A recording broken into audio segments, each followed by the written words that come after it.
Happy Mindset Monday.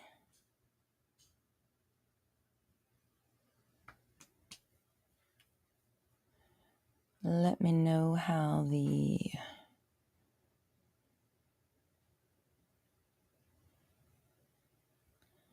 sound is doing.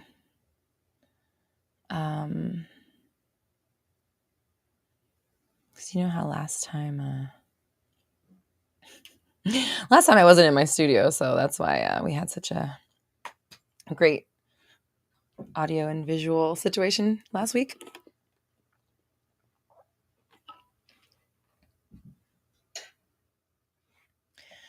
So, you know what? I don't want to mess up my hair, but I could just put my little headphone on here. Hello, check. Hello, check. Hello, check, check, check. Hello, check.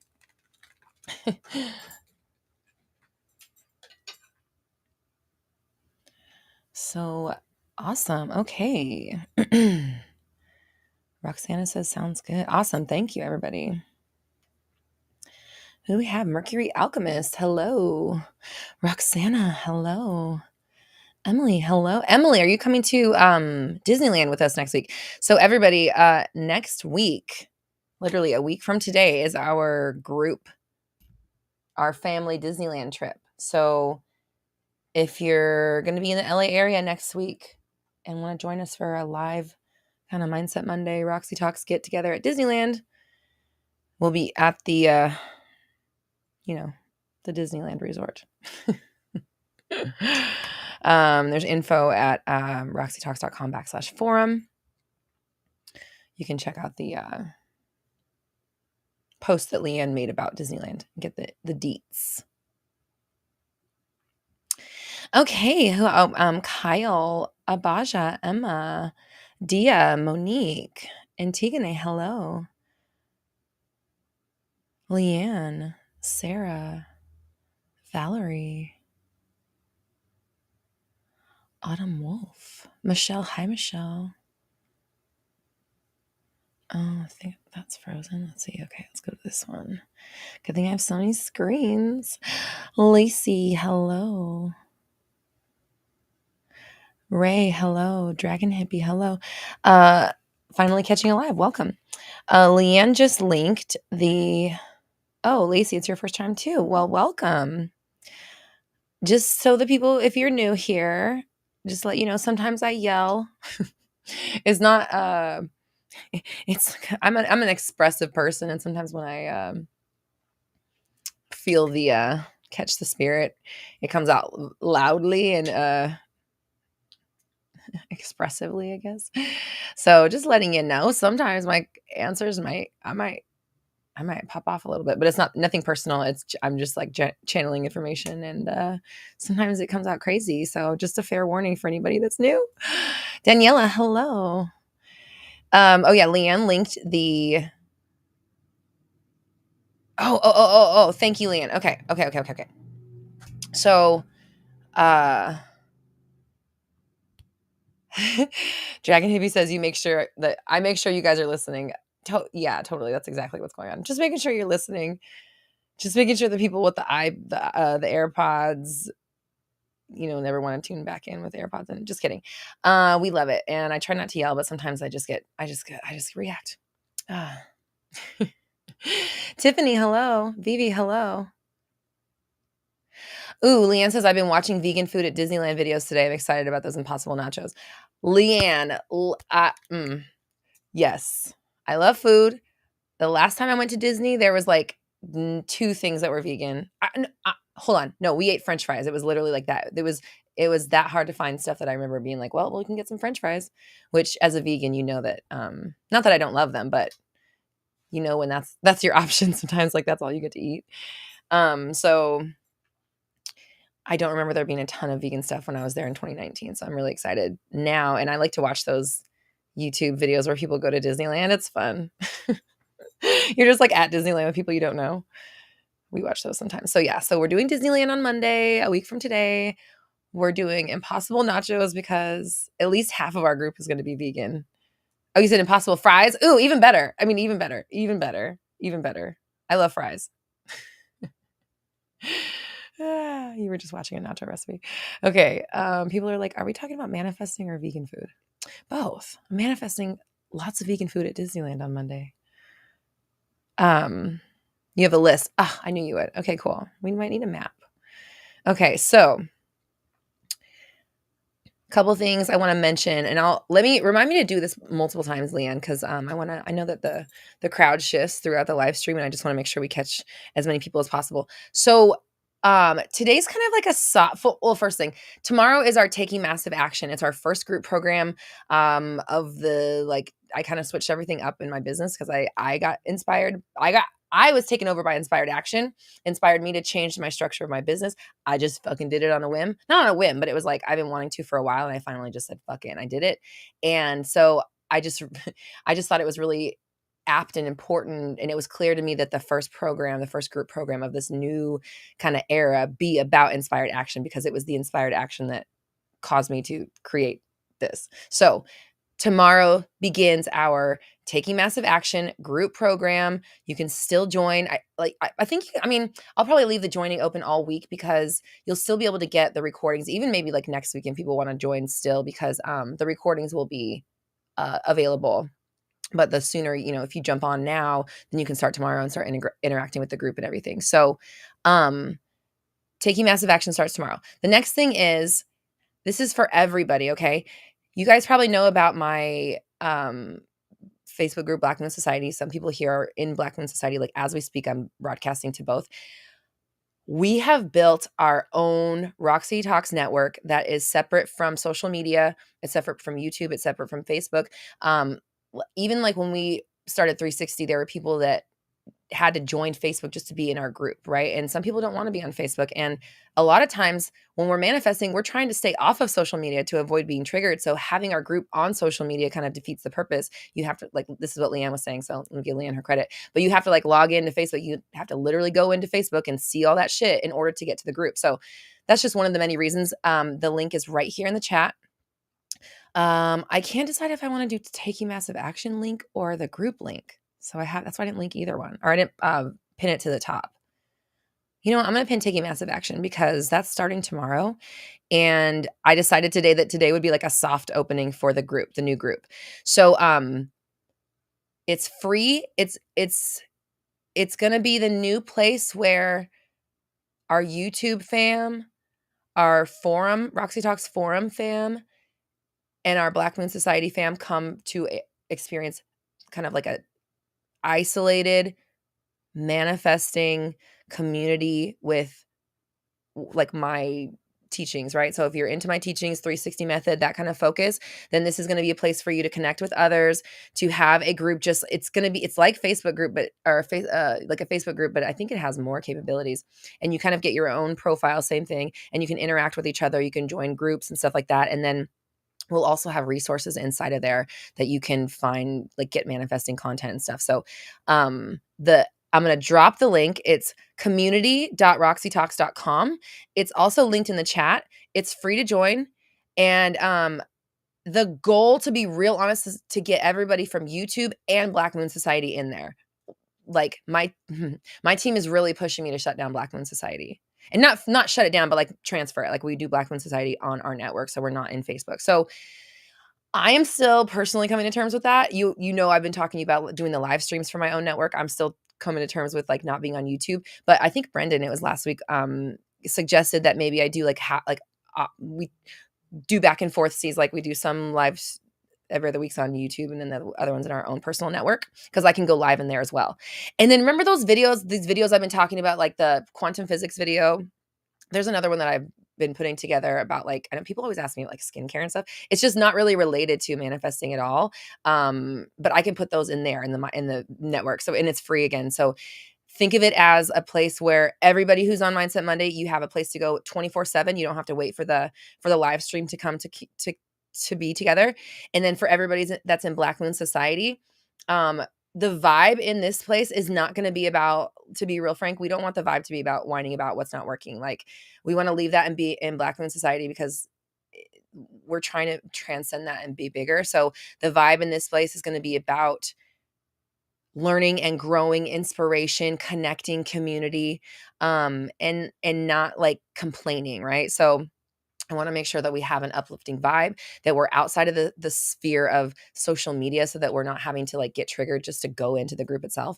And yeah, again, so it's new thing, community.com. community.roxytalks.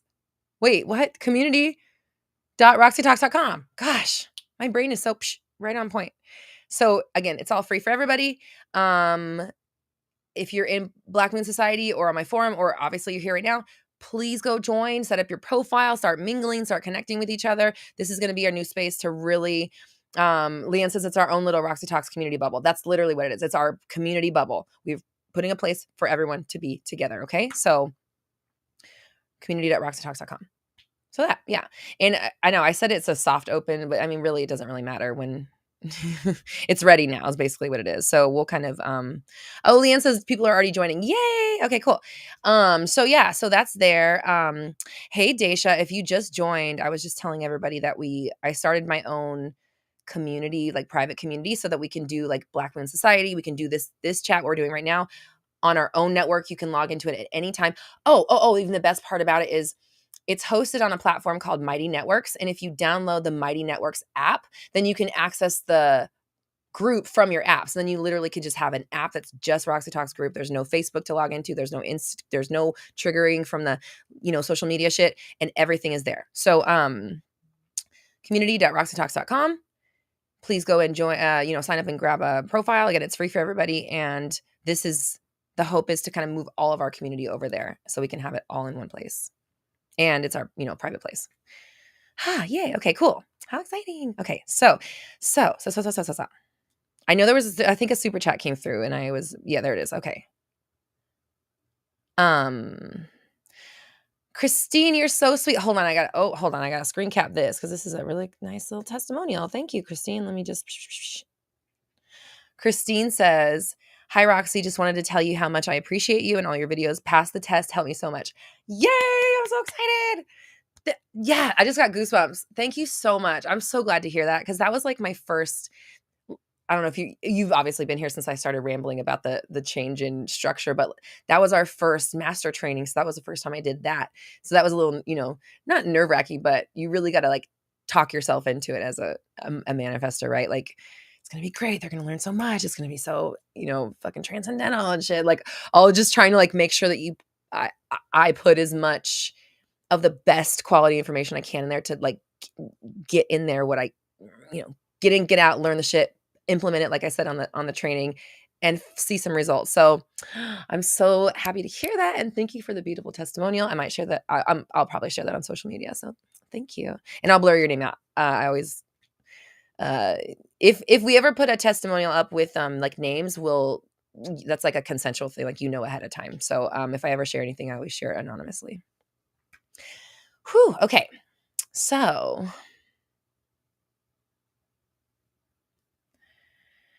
Daisha, anyone catch what? Am I talking too fast? Never heard that before. So what's the good news? What are we celebrating? What have we manifested? Killa Pop Tart says hello. Okay, you know what, Killa Pop Tart says hello, Chillarexes. I'm gonna tell you guys something because I teased this a little bit before and I didn't really talk much about it because then that's right when I like started switching everything up.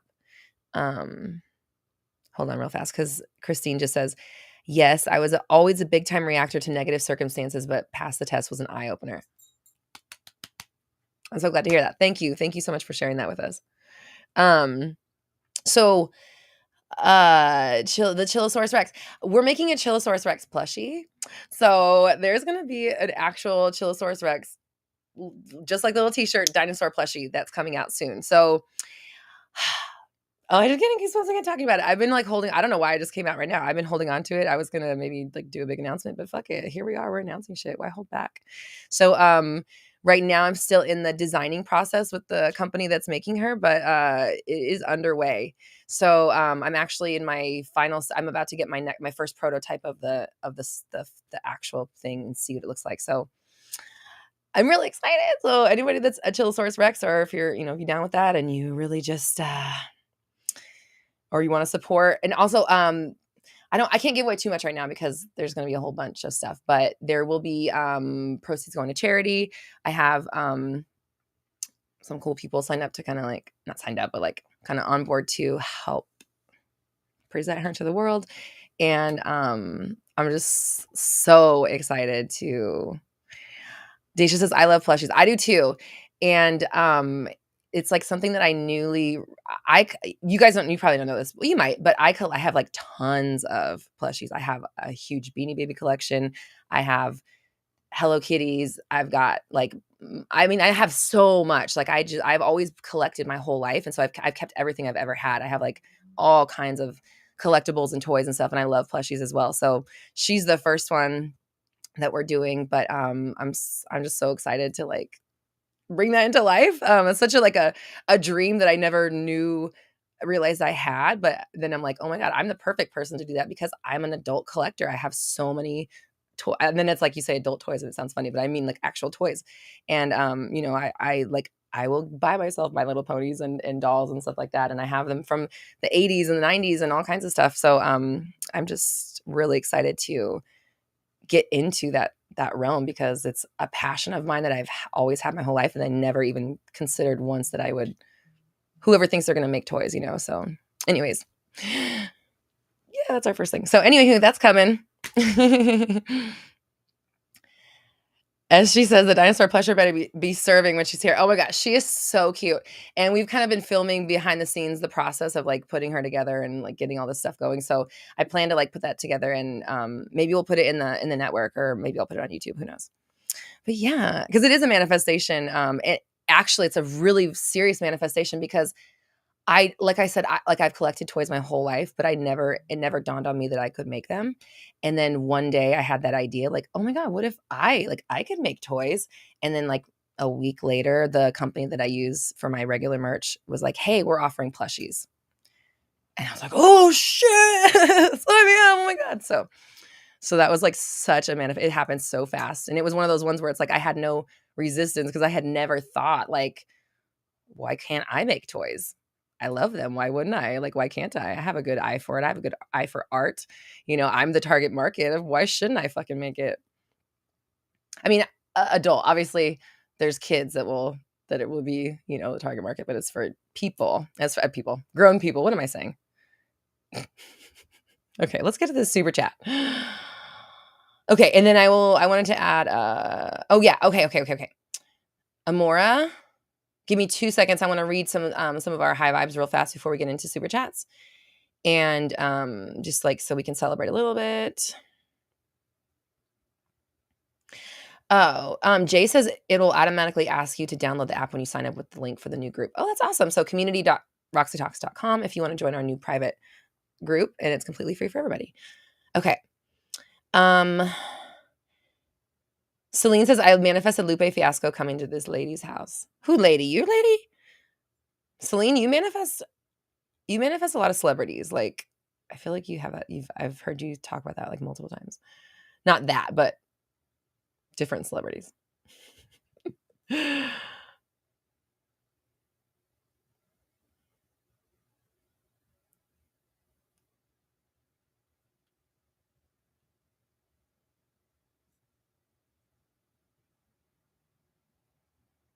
Okay.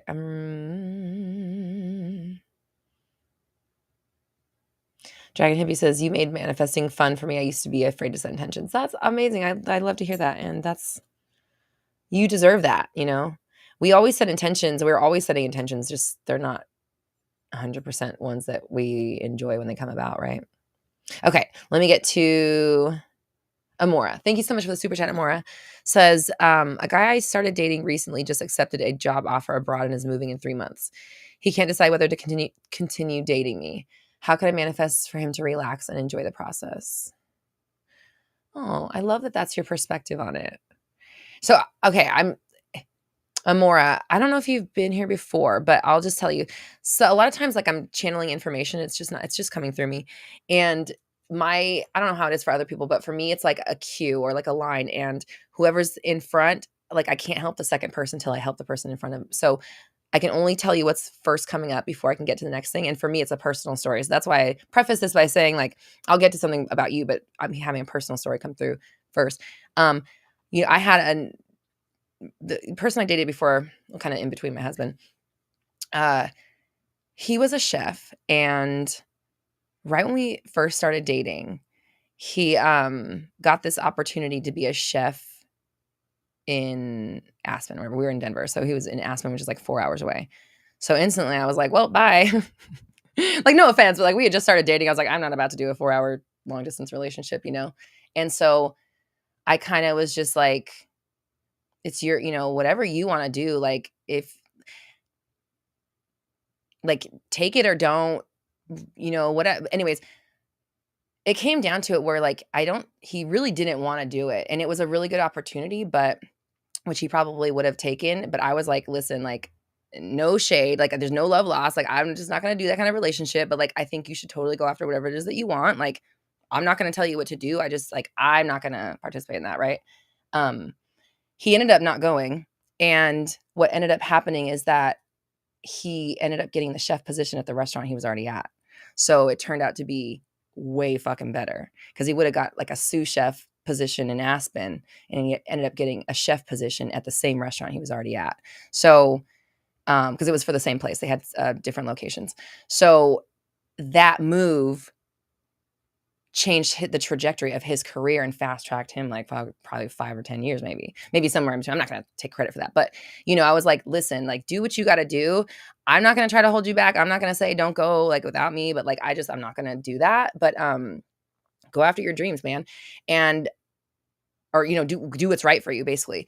And I like that the last sentence you said, how can I manifest for him to relax and enjoy the process? That's what we're going to intend for him. He's enjoying this process. It's, like, he's figuring it out on his own, and he's at peace with this. He's at peace with this decision. He's at peace with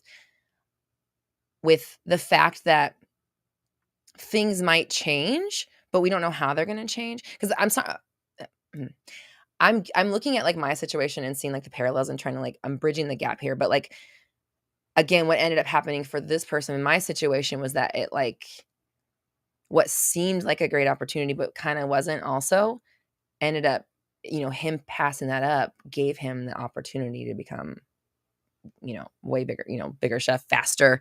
And, he obviously, his career took off after that. So best case scenario, like, I don't know what's going to happen with your situation, but if in your mind it's best case scenario, I'm going to be happy and fulfilled either way. Because I wasn't like pressed about it. I wasn't like, oh my God, I'm going to lose somebody that I just met. I was just like, you know what, cool, man. Like, who am I to tell you not to fucking take an amazing opportunity? We've only been dating for a few, like, so I wasn't holding on. There was like no resist. The only resistance really was him realizing that he probably didn't actually want to take that job. So, but feeling like he should for his career, would be the good move to do it. And when it ended up being like, that wouldn't have been the best move for his career. So, not saying that that's the same situation with your person, but my point is that, like, your perspective on it is good. How can I manifest for him to relax and enjoy the process? It's going to start with you affirming that he is relaxing and enjoying the process, and seeing him that way, and like, not giving into what the 3D is showing you if it looks like he's stressing about it or he's worried about it. Like, if he looks like he's stressing or worried, you're like, I'm so glad that he's got it figured out. It's an easy decision for him. It makes sense. It's making us more, happier and more fulfilled. Like, you can, and you could, if you wanted to say, and I'm going with him, or, and it's going to make our relationship stronger. If you want to add that caveat, you don't have to take on my story where I was just like, man, whatever. Again, it was only like a few months into dating this person. So it was like, I didn't really have that much attachment at the time. So, again, my point is, like, the less attached you can be to the outcome or the idea that this thing is going to mess things up for you, then the less likely it'll be that it will, right? Because if you say that it's a good opportunity, or it's a great thing coming through, or it's exactly what's going to make your relationship fall into place, then that's what it gets to be. So it's important that you just be aware of what you're saying about this and choose what you want it to be and say that no matter what's going on around you, what it looks like, you're like, oh wow, it's working out in my favor, even if it looks like chaotic, right? So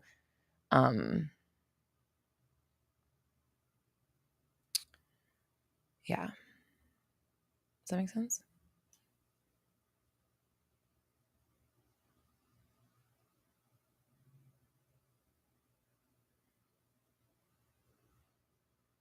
Are you guys talking about Trixie Mattel? I just saw someone say Trixie. I love Trixie.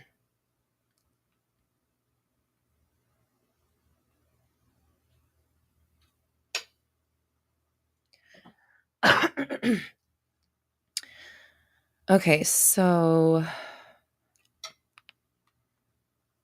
Emma. Thank you, Emma, for the super chat. Oh, what? Come on. Okay, Emma says, Roxy, I've been a long-time follower, big fan of everything you do. Thank you. You helped me find the man of my dreams. However, he called off our wedding a month before. He's moving out. His ex-wife caused a lot of issues. I've ruined it all. How do I turn it around? Okay. First of all, Emma,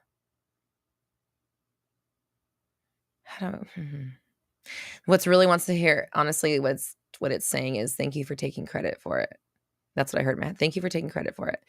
Not that I'm saying blame yourself, but understanding that, like, okay, I can tell the trajectory of your manifesting journey because you were listening to the stuff. You said longtime follower, big fan of everything you're doing. Finally, help you find the man of your dreams. So you were working on stuff, working to the point where it got you the man of your dreams. And then at some point you stopped prioritizing, which, I mean, listen, if you said you called off a wedding, you might be planning a wedding. I know how all encompassing and stressful planning a wedding is. So I don't want to criticize you, but just looking at it from the outside, at some point you stopped doing the work that got you the person, and your the programming you were born with. I just listened to a bunch of Dr. Bruce Lipton this morning. They just put out Lewis Howes put out a new Bruce Lipton interview, and I've already listened to it twice. So I'm going to keep listening to it to ingrain that stuff. But the first 7 years of your life, I've talked about it, like 0 to 7, you're a sponge, right? The first 7 years of your life, you are picking up, you're basically writing your program, the programming that you're going to live off the rest of your life until you're conscious of it, between 0 and 7. And it's based off of what the people around you are doing, i.e. mostly your parents. If you grew up with your parents, that's who the main person probably would be, or whoever you grew up with around, you were soaking up their programming and then writing a program of your own, and now that's the same program you've been living off of your whole life. When you start manifesting, the point of like I literally see a timeline where here's the point where you start paying attention to your manifestation, paying attention to your language, whatever you're doing, and the trajectory changes off of the timeline where your programmed 0 to 7 thinking was just going to naturally take you, like whatever the autopilot's journey is, right? That you veered off of that when you started doing the manifestational work. And then when you stop, I've said before, there can't be no program running, right? So the program that you were set with, the 0 to 7 program, that's always there. It's like the default program. It's always going to kick back in if you're not running another conscious program. So once you got either comfortable in your relationship or maybe consumed with wedding planning, who knows what it is, I'm just picking off of what you told me here, the new program of manifestation that you were working on so diligently kind of fell to the wayside, and your OG programming, your 0 to 7 programming, is always there and going to always be there. And so that begins to play out, and you end up back on that same, not the same timeline essentially, but like that same trajectory of but you're on autopilot's journey. I like that. I've never said that before. So you're on autopilot's journey at that point, once you are not being a conscious pilot, right? So like I've talked before, like the car is moving whether you're steering or not. So like pay attention and fucking steer. So yeah, you said, I've ruined it all. How do I turn it around? You haven't ruined it all. So that sentence needs to go. I know I gave you credit for taking responsibility for it. Cool. Moving on. We did that. We took responsibility. Great. That's the last time you need to tell yourself you did anything bad in this situation, because you didn't. Honestly, all this has done is illuminated to you where your programming needs to be worked on, where your programming needs to be addressed so that you can maintain the relationship of your dreams, right? So the good thing is, your last question, how do I turn it around? You already know. The beginning of your message says it right there. I've been doing it for a long time. You know how to get the man of your dreams. You've done it before. You know the idea, the process, whether it's meditating, visualizing, scripting, affirmations, acting as if, mental diet, whatever your approach to it is, 360, however you call it, being a conscious manifester, you've already done it. You know how to do it. What to do now is get yourself back into the fucking mode where you're like, oh yeah, I can do this. Easy. Whatever, so it's like it kind of just takes that, like, for me, like, listening to motivational content really helps get me there. Maybe I'm kind of an auditory learner. So, like, you guys know, you've heard me talk about Ralph Smart helping change my life. I listen to that motherfucker with the most love in the world, saying that I listen to that motherfucker with love for 4 days straight. Every waking moment for 4 days was Ralph Smart drilling these ideas into my head, and it completely changed my whole perspective on life. That's when I went vegan, started my YouTube channel, and like, that was a different trajectory for me as a person. And here we are, obviously. So, however you can get yourself back into that place where you're like, oh yeah, I forgot who the fuck I was dealing with, and then remember that you have the control, you have the power. Hopefully this moment is it right now, me being like, bitch, are you serious? Bitch, you already know. You said it at the beginning of your sentence. Why are you coming here asking me when you said you already know? You already did this. You know exactly how to do it. So get back into that mind frame. The ex who? Because honestly, this just tells you that's where your issues were, like where your insecurities might have been, right?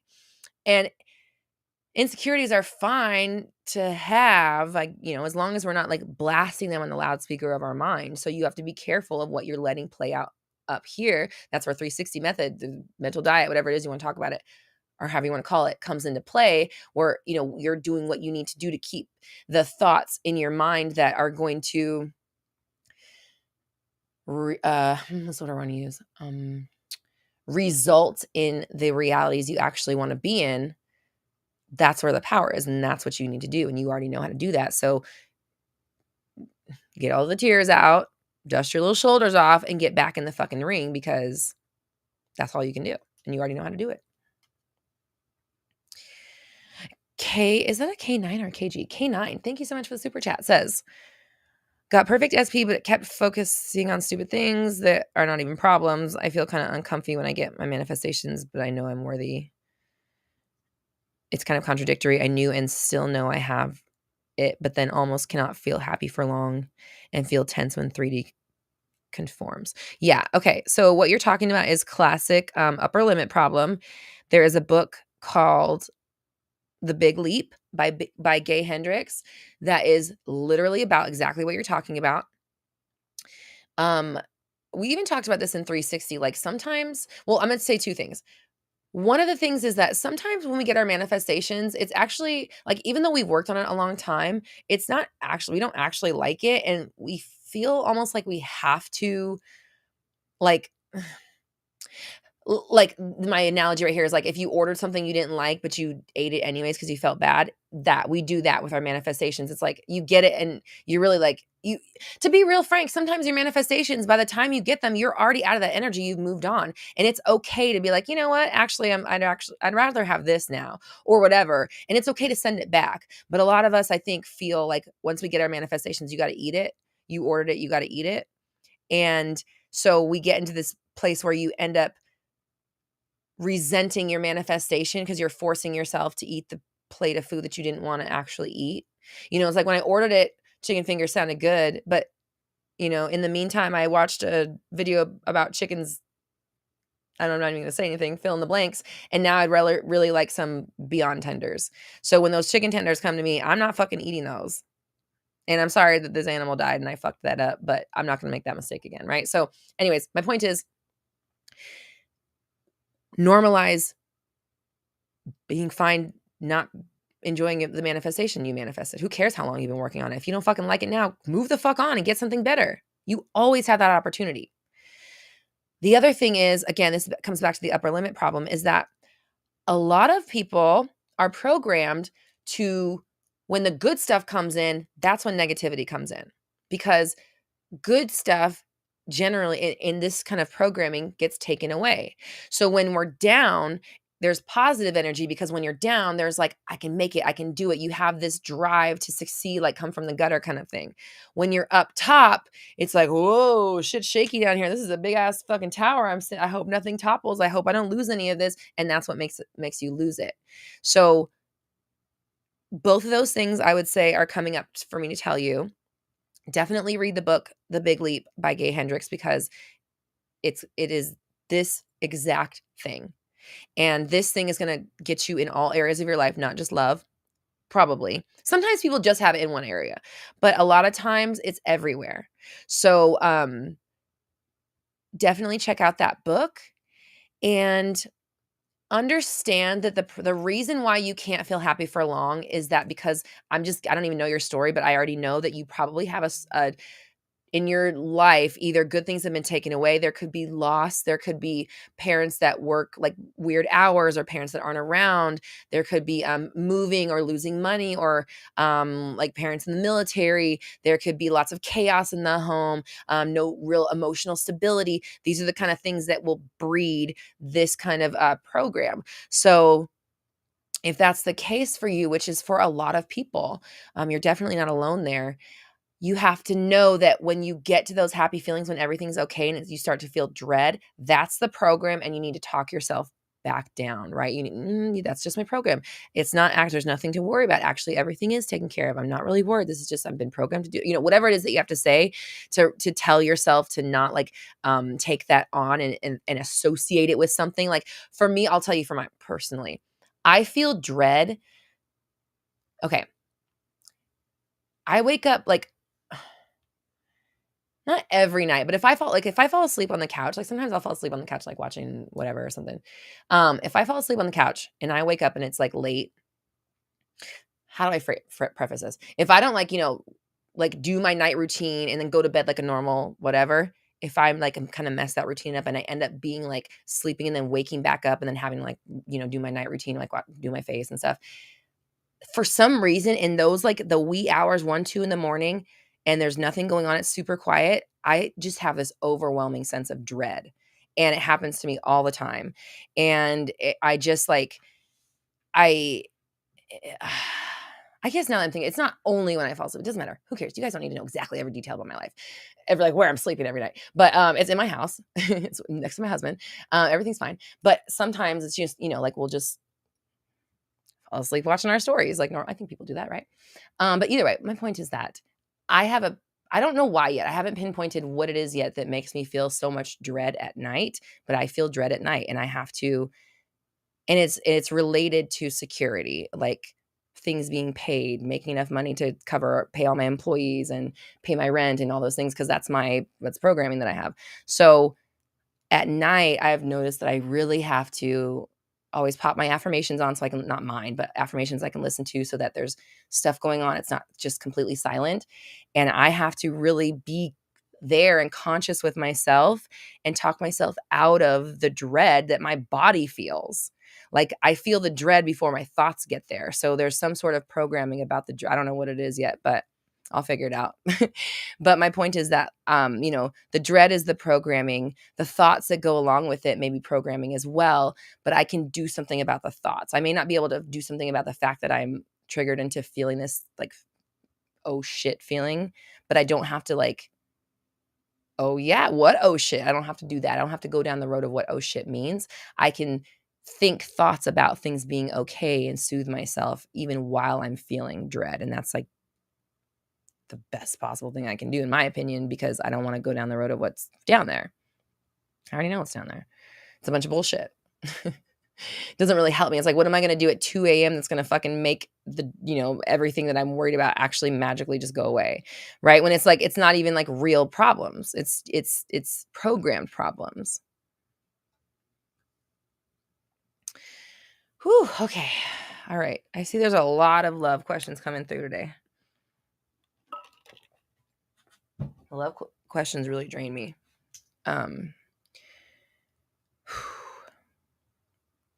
Okay. Oh, today's a heavy day. Okay. All right.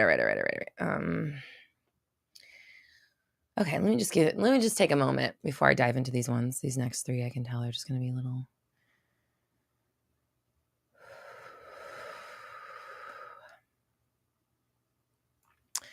Shantae's not here. She's on a freaking cruise with her wife. Lucky ladies. And then Dina's not here there because Dina's with Dr. Joe Dispenza actually right now. So they're doing amazing things, but Shantae holds energy for me. But I'm doing okay today. I just can tell these next questions are gonna. Okay. All right, here we go. Let's just do it. Daisha, thank you so much for the super chat. Says, I had a BF who I loved for 8 years. He lives back home in Denver and I'm still in Hawaii. He started ignoring me when I dumped. He started ignoring me, then I dumped him. How do we draw the line between wanting to want someone and self-respect?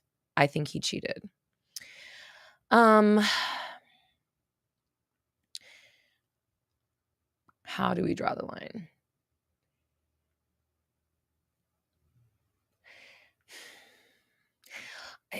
Okay, I think for human beings, this is my opinion maybe, and don't adopt this as your own, like you don't have to think, this is just my opinion. But I think as human beings, we have this thing where like in some areas we won't make change or we won't do what we're supposed to do until we're absolutely fed up, and then the change is easy. Like for me, like quitting smoking, I quit smoking like overnight, cold turkey, because I spent like 2 nights in a row, like after cigarettes were banned, I spent 2 nights in a row in like bars or venues or whatever where people were smoking, and by the second morning, the next day after waking up after the second night, done, no more cigarettes. And we do stuff like that all the time. You have those whatever they are, where you have moments of clarity, or you just decide you're not doing that anymore, and you're just not. And until those moments, it's like we're wrestling with our old self, or our old story, our old programming. We're wrestling with our worth and our value. Do I really deserve to have that non-smoking healthy lifestyle or whatever? I'm just making things up, right? I'm just kind of giving you fodder to think about. So part of me feels like sometimes things have to run their course in our mind before we accept that we are ready or deserve to move on. You know what I mean? But you can just decide that now. You don't have to we don't have to do that process of like beating the dead horse till we're like, oh shit, this thing's dead. You know what I mean? Like, I feel like we do that as humans a lot. We just like keep hammering on something or avoiding something until one day you just can't anymore, or you just, you get my point? And but it doesn't have to be that hard. That's like I heard my dad be like, bonehead. That's like, you don't have to do it the boneheaded way. You don't have to do it the hard-headed way. You could just decide that, you know what? How about I want my self-respect and I want a loving relationship. I am going to put myself in a space where I work on trusting love. Because at the end of the day, whether or not this person's 3D version did cheat or not, all of this is coming from your own fears, worries, doubts, insecurities, right? So it doesn't matter what this 3D person does or did not do. If this kind of thinking is still in your mind, everybody's going to do this shit to you. You know what I mean? So it's like, it's this person, it's great that you had a connection with them. If he ignored you and you dumped him, cool. Like, let that, I would say, like, make forgiveness there, clean his story up, put a bow on him and put him on the shelf. And if he's gonna be the person, then he's gonna show up respecting you, reflecting the self-respect that you're gonna work on in the meantime while he's on the shelf. He's gonna say what he needs to say in order for you to believe and trust, because you're gonna work on trusting and love. And you're gonna be able to decide whether or not that's enough for you, if you want that relationship or not. Remember when I talked about earlier, you can get your manifestation and decide you don't want it, and there's nothing wrong with that. So I would say my advice is then to, long story short, maybe don't actively manifest this person, meaning that you're not like focusing all your attention on them. Obviously, I never suggest focusing all your attention on someone else, but you're not like putting your manifestational focus on them. It's, again, you're cleaning them up, you're putting them on the shelf. You know what? I do trust him. I know that whatever he's going through is helping him heal with whatever his baggage is, his programming from his parents, that helps, that, makes him not able to be fully present in a relationship or whatever. I don't know. I'm just making stuff up again. And I'm glad that that is helping both of us heal in the best way and welcome love into our lives. Those parameters allow you guys to come together, or even greater opportunities to come to you without you blocking it, or putting up this it has to be him or fuck him, or it in my mind, if you're not sure what you want to do about this person, clean up their story, put them on the shelf. That's the way I put it. Let him exist in your mind as kind, caring, respectful, doing what he needs to do to operate in a relationship in the most loving, healthy, positive way, right? Because that's best case scenario. If you think of him in that way, and then you work on your love story and work, I do trust love. I know that the people around me are trustworthy and honest. What was that thing we made up? FLM, fidelity, longevity, monogamy. Love relationships are amazing, and I love feeling appreciated and prioritized, and you're doing these things to yourself. You're not just saying these things, you're actually loving and prioritizing yourself. Then again, like I said, that allows him to come through and just mirror that right back to you. So my advice would be just like, you can both. You can still want this person and also like let them do their thing and heal over there at a sight, out of mind. You're going to be healing over there. Great. Thank you. Appreciate it. Over here, I'm going to be working on loving myself, putting myself first, prioritizing myself, working on building trust with love. And it's done with sentences. I do trust in love. When you start to feel worried about someone doing something, I'm not worried about that. I know that I can trust the people around me. Okay. Now the thing that's coming up is like, also, should there have been cheating? Maybe there needs to be forgiveness of cheating in the past or fears of it. Go down the road to the beginning of where that started and just kind of forgive all the little dots along the path. And that's your work. Coffee Talk with Tammy. Thank you so much for the super chat. Says, I'm finally in a relationship. He did lots of promising things like travel to meet my fam. Lately, we are arguing lots. He's not calling back when he says he will. How do I get back to that spark? Literally exact same thing. I just answered this question basically verbatim.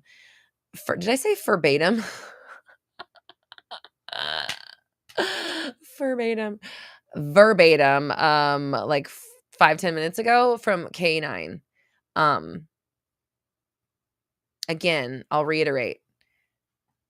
You were working on yourself, doing exactly what you needed to do to get the relationship. You got the relationship. You got comfortable or something. Your old programming came back in. Your old self, the old things that you had problems with before start manifesting back again. And now you're on your old programming, asking how to get back into your chosen programming. So my answer again, how do you get back that spark? You need to get your spark back. You're missing your spark. You're missing your belief in yourself. You're trusting yourself. You're not doing your practices. You're not on top of your shit. You're not on top of your sentences. You're not doing all your meditations or whatever.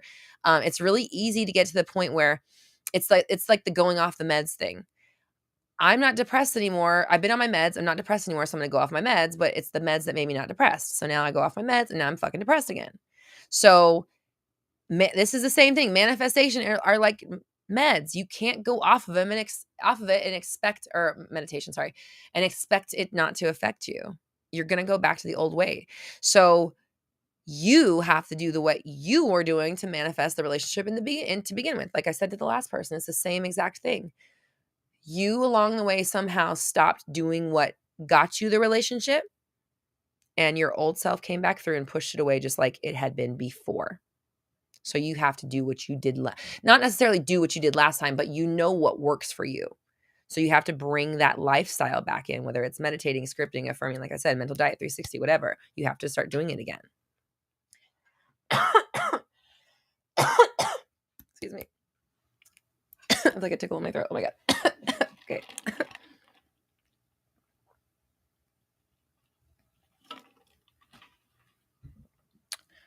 Okay. Okay. Vivi, thank you so much for the super chat. Says, how do you reconcile manifesting / LOA with dealing with grief and trauma? 2 pregnancy losses over the past year. Sometimes the grief is just overwhelming. Yeah, I agree. Listen, okay. It's like, okay, how do you reconcile manifesting with dealing with grief? It's like asking, like, how do you reconcile the fact that there's gravity and air and oxygen on planet Earth? What do you mean? The gravity keeps my feet stuck to the ground. The air is what I breathe. Neither really, I mean, I don't know how much they have to do with each other, but it's for conversation purposes here, neither one really has anything to do with the other. The gravity isn't the oxygen isn't the gravity. I'm not sitting here wondering, why do I have to have gravity when I already have oxygen? Manifesting and grief and trauma are part of life, period.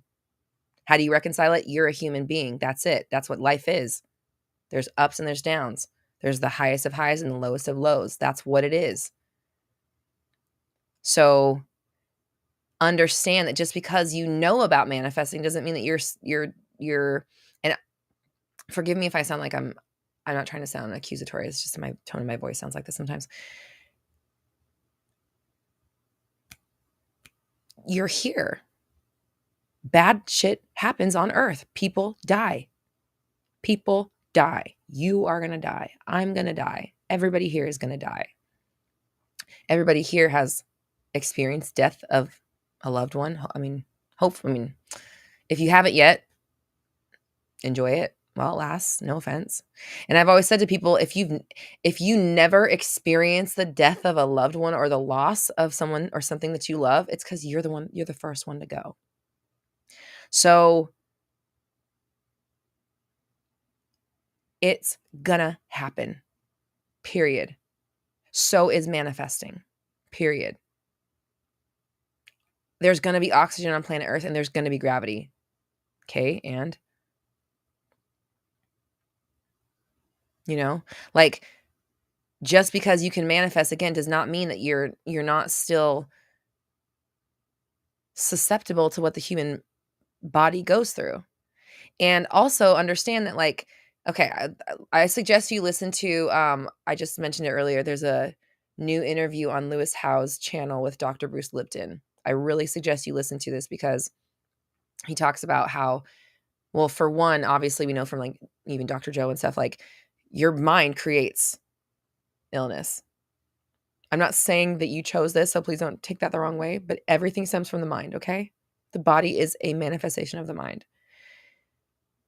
Bruce Lipton says that we're only conscious like 5% of our day.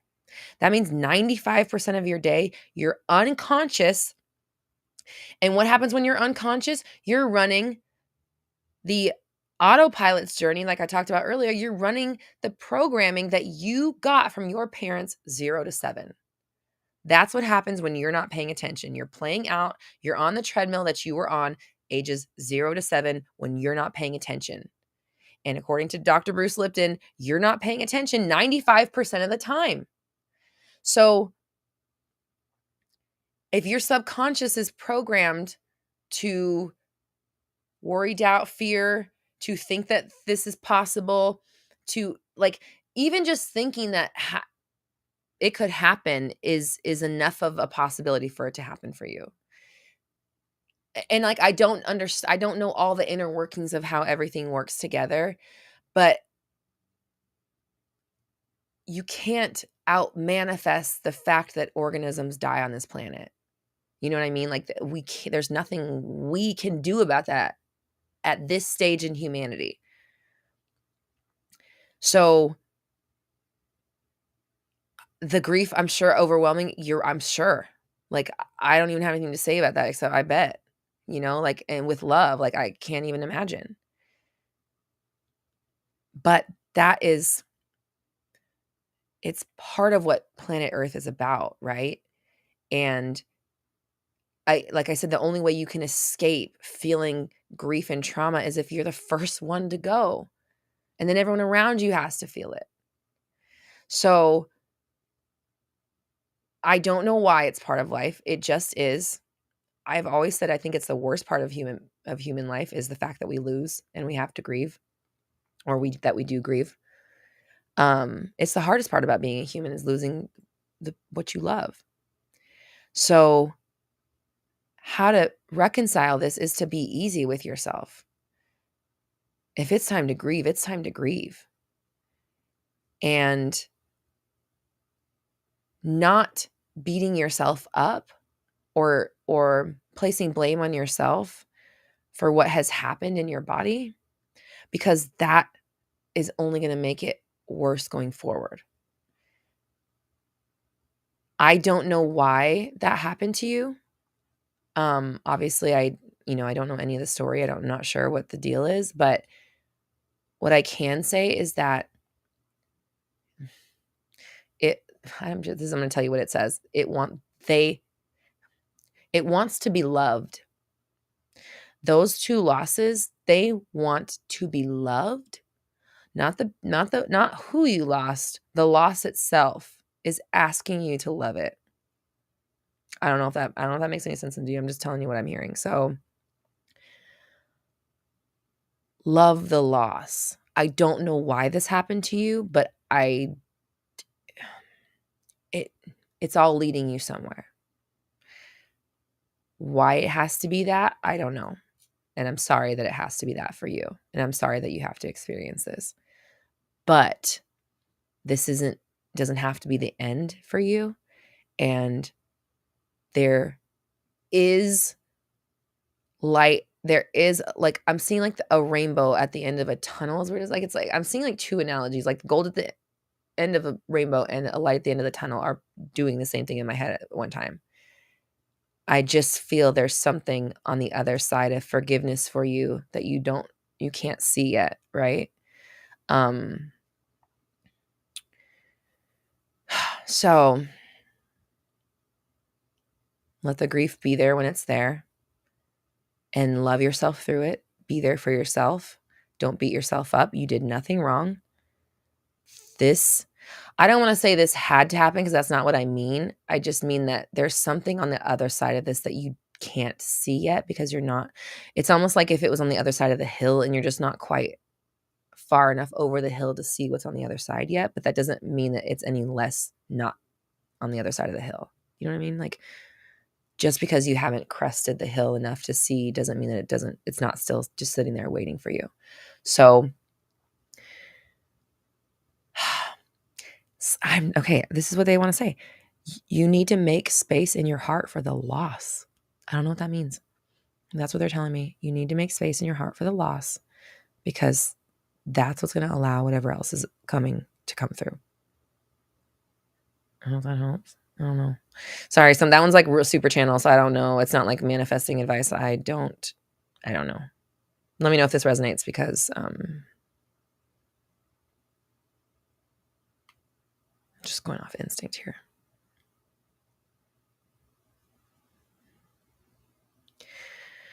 And Vivi, we're here for you for sure. And, if you wanted to join our private network, again, it's all about support, being there for each other. This community that we have is so, so supportive and so powerful. And so we're just I basically built a house for us to live, for the community to live. So community.roxytalks.com, free to join. You can even get an app so you can go straight into it off your phone and not have to like go on the internet or like log in or whatever. I don't know. I haven't downloaded the app yet. we just started doing it. Come in and be supported if you want that, if you need that. We have a really supportive family. So anybody, I suggest go and join community.roxytalks.com is our brand new safe space for Roxy Talk stuff and manifesting and support and everything. And Leanne just linked it in the chat. Thank you.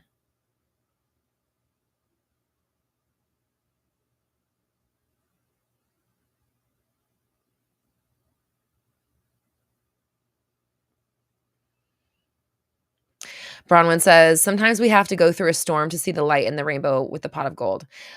Oh, fuck. Sorry. Wow, Bronwyn, holy shit. That makes so much sense. Because, like, why was I seeing light and rainbow at the same time? That is such a wow.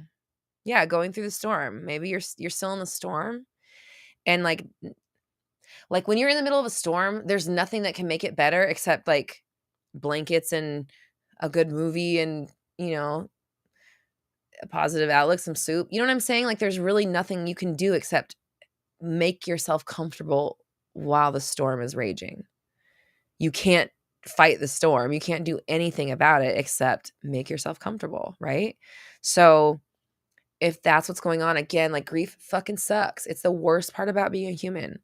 I agree. I 100% understand. Like, I mean, I can't exactly relate to exactly what you're going through, but I know what it's like to be overcome with grief. Okay. So I get that. And I understand that living with it every day. Right. So sorry. My mom just actually sent, I was just thinking, my mom sent me a picture of Jacqueline, me and Jacqueline today in kindergarten. And I was thinking about showing it to you. And I was like, oh, that's the moment. Look at us. We're just like drawing. We were in kindergarten together. They put us in the same class like 1 year, and then they never let us be in the same class again. Oh my God. Like I had natural chunky. Look at my chunky highlights, you guys. I was so ahead of my time. Get in there, show it. Look at that. Natural. Wait, can you see?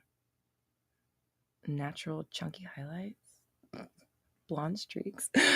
Oh God. Anywho. I know that feeling of just having to just to keep on living. So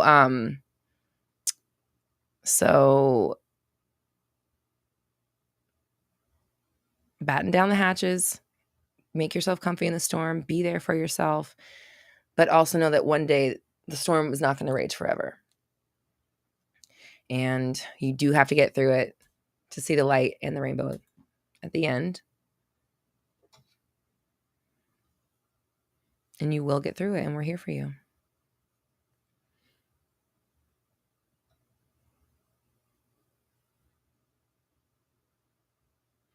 Virtual Knockout says healing requires a time of rest and stillness.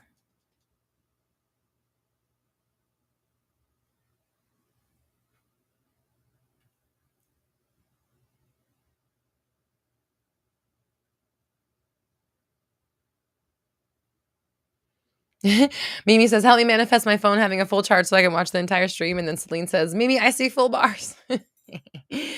Mimi's got like just the most charged up phone. 100%. It's like it's on the charger right now.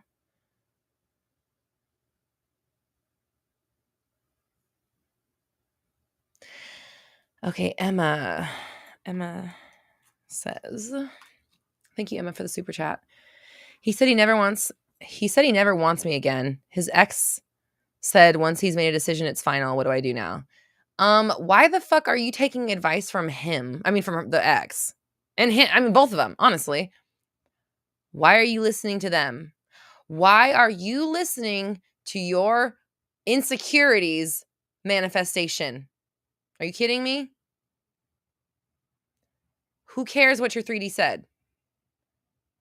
Why are you like, okay, seriously though, I'm going to get sassy, but I mean it. Why? What are you talking about? Why do you care what? Why are you listening to your 3D and acting like that changes anything? Your 3D got fucked up because you stopped being on top of your shit. And obviously right here, this question to me proves that you're not on top of it because you're asking about some bullshit that they said and that the ex, who cares what the ex said? The ex?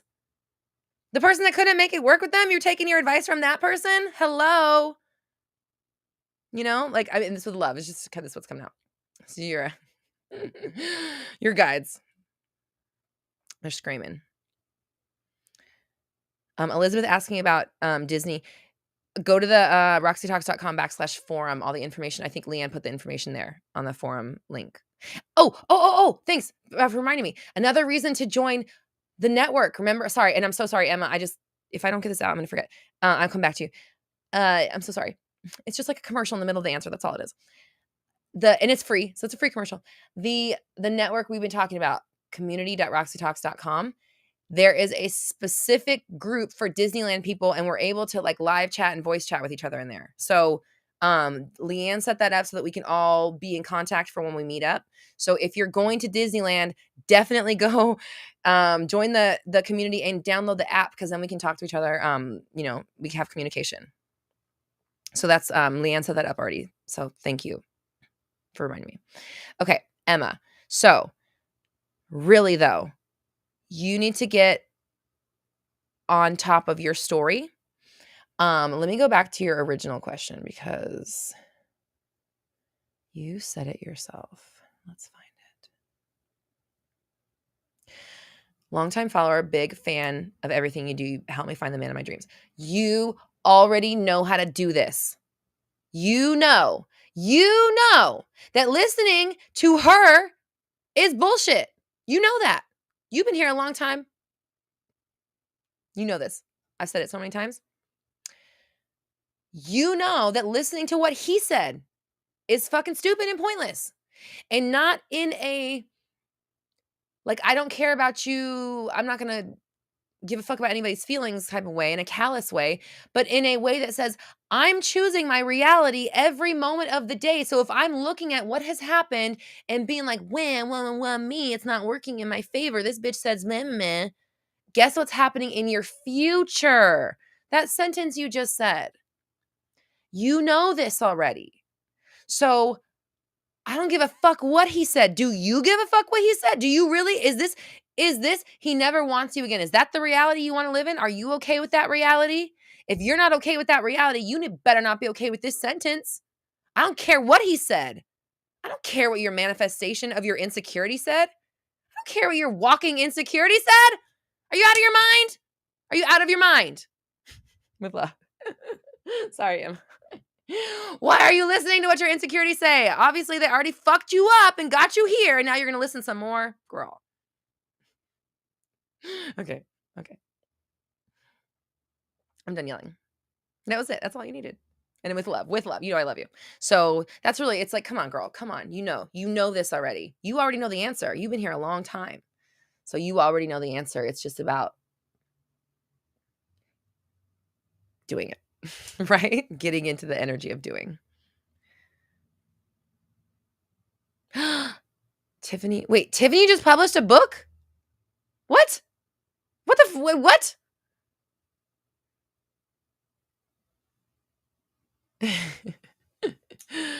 Sorry, I'm reading the chat. Celine's like, Roxy snapped. A little bit. With love. Just Tiffany, what fucking, you just published a fucking book? What the fuck?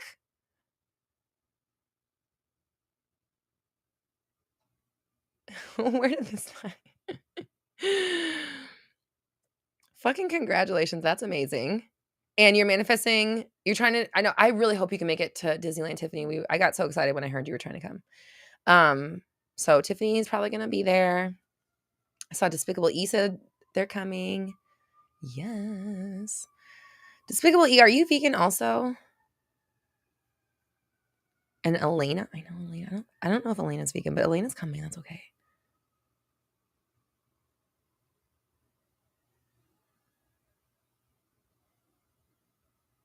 Ashley, hello.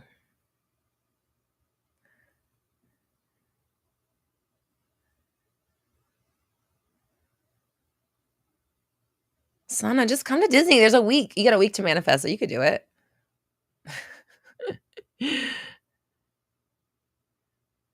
Leanne says you have almost all the zodiac pins, just need Scorpio, Aries, and Gemini. Are these Disney pins? A Scorpio pin? Well, we might have to get 2 of those because now I want one. Celine, come to Disneyland.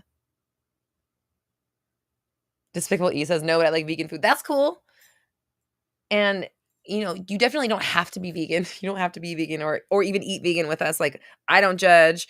I just personally don't. That's just my personal opinion. Or, I just eat what I eat. I don't judge. You know me. I'm no judgies. But there is like half of our trip is going to be vegan. So it's kind of fun that we're all we get to have a little group. Sometimes, a lot of times when you're a vegan, you're like the only vegan in the crowd. So to know that like half of us will be, it's cool that we can accommodate everybody. So if you're just, Elena says, I wouldn't say I'm vegan, but I don't eat much meat anymore. I love vegan food. I do too. I love vegan food. So, okay. If you are able to be in the LA area on Monday, a week from today, the 12th, we are doing a group trip to Disneyland in Anaheim. Roxy Talks, and the plan is to broadcast Mindset Monday from Disneyland. I don't know how long it'll be, but I really I just have this vision. I need to make sure I find my selfie stick of like panning across the whole fam and getting everybody in there. And it's just kind of like saying hi to the community at Disney and just being together. I'm so excited. So that's happening a week from today. So if you can make it, pop through. Oh, even Malachi said he's thinking about trying. So that would be even another vegan.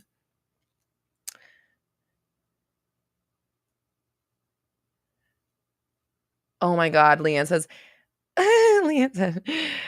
yep, used to be the only one. And people taking me out to eat for some sort of reward, but picking a steakhouse and saying, they have a salad bar. Like, what the fuck? That's funny. That's funny.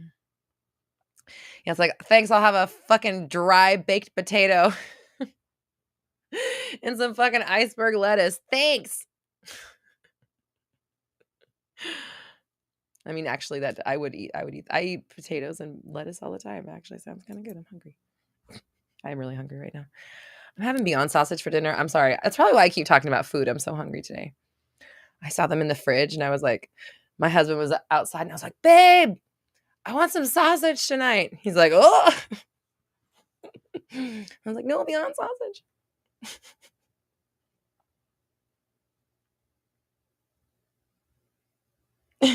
Mama Four Wilsons, that's so fun. Okay, Leanne says, that's like me taking a meat eater to a place and saying, well, they have a tuna sandwich. And I immediately was thinking of Subway tuna. And then Mama Four Wilson says, look, it has to be good tuna sandwich, not no Subway. No, it would be Subway.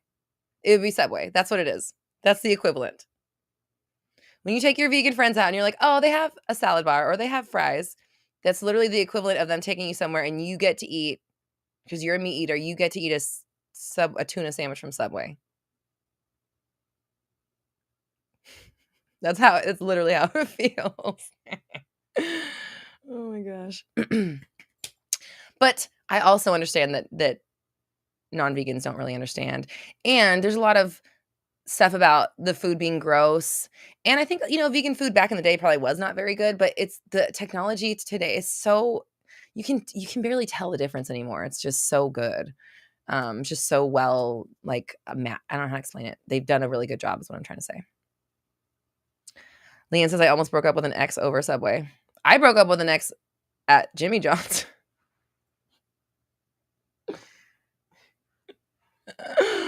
No offense. Same ex I was talking about earlier. I had to do it in a safe space. Not that it could have been safe. I just had to do it. I had to be in public. And then I was sitting there and I was like, I can't fake this anymore. I have to say it. And it just happened. Okay.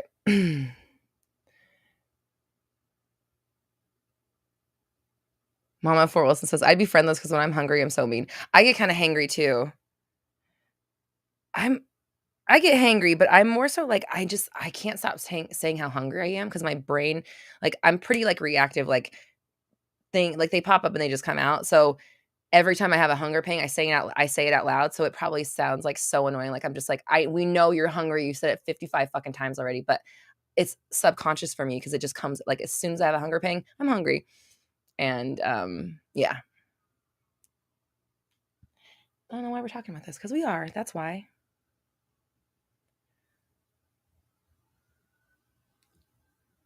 I realized today I've been going live for Mindset Monday for 4 years. That's crazy. 4 years every Monday. What the fuck? That might be my longest job now that I think about it. Okay. Amy, thank you so much for the super chat. Amy says, so you're already answering some of the questions I've had swirling in my mind. So here's a random super chat. I'm seeing little things working out. Congrats, Amy. Thank you so much. And I appreciate your generosity. And that's a way to, I mean, that's the best way to use a super chat in my mind is to, like, I'm so confident in what I'm doing. I'm going to pay to affirm that things are working out. Like, how much more confident can you get about your manifestation in your life? Like, I really, like, when I see people pay to say stuff like that, I'm like, you're on the right fucking path, man. You get it. You get it.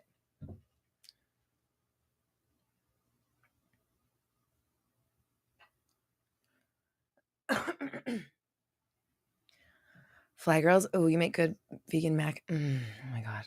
Hungry. I'm so hungry. Anna's here. Okay.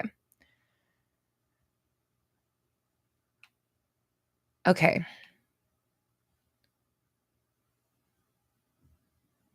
Leanne said, her breaking up with the next over Subway. He asked what I wanted to eat. I said anything but Subway. He came back swinging 2 Subway sandwiches. Antigone says, that's manifestation. You mentioned Subway and you got it. That's what you got. Yep. That's so funny. Okay, Tiffany. Yes, thank you. Happy thoughts. Congrats, Tiffany. What is the name of your book? How did I not even ask that? I was just like, what? What a book? Tiffany, please tell us the name of your book and how we can find it.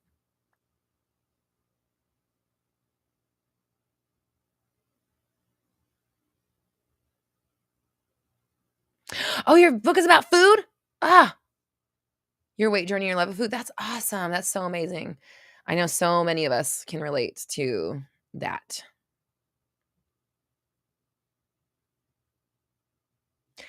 Tiffany, hold on, Tiffany.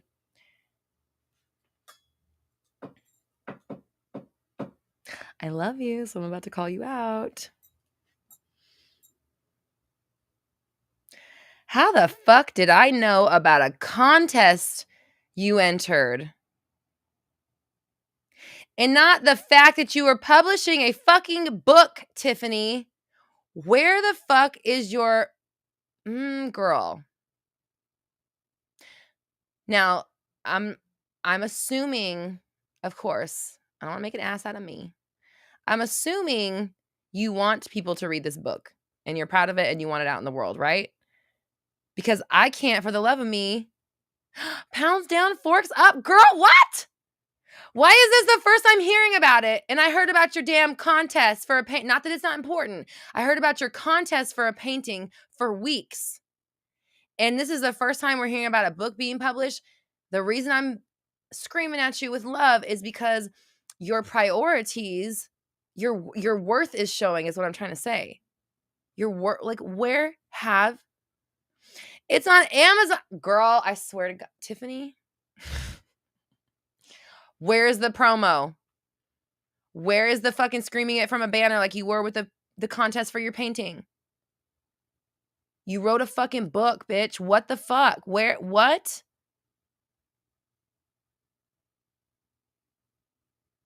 I fucking love you. You said, okay, listen, I just published it last night and today. But okay. But still though, I feel like I should have known. Someone said she mentioned it last week.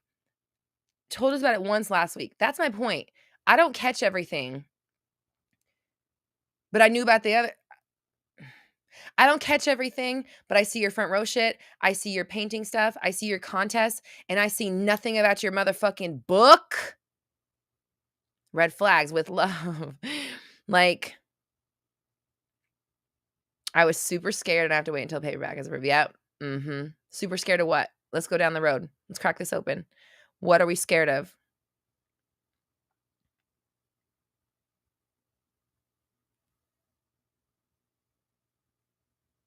I gotta look it up too. Everyone's looking at it. Okay.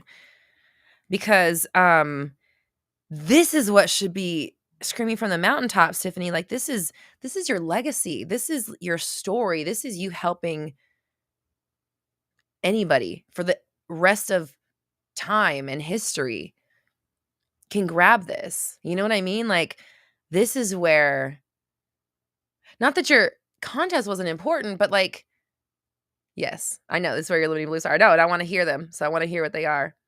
Because this is you being you. This is you being stepping out into the world. This is you being an author. Like, I know exactly why I didn't hear about this till today, but I have to scream at you because I love you. Not scream. But I'm going to find this dang book.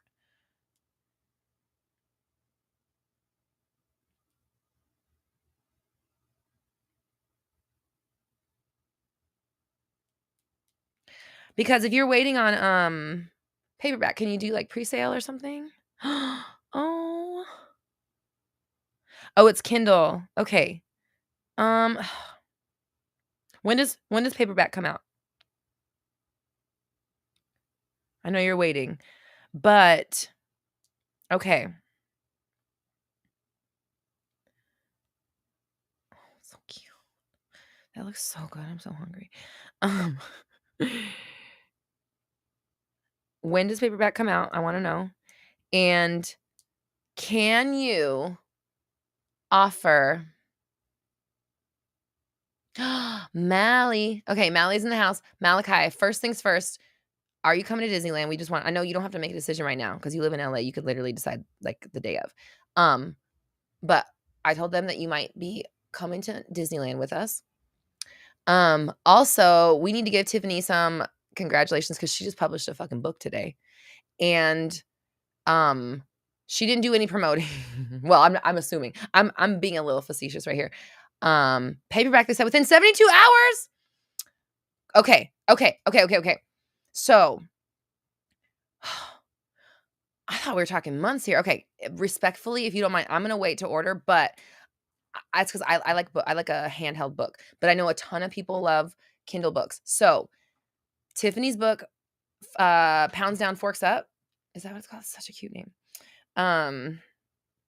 Pounds Down, Forks Up, an unorthodox guide to shedding unwanted weight using the mind, consciousness, and the power of deliberate manifestation. Yes, girl. Okay, so that's Tiffany's book. It just came out today. Tiffany, do you have an email list?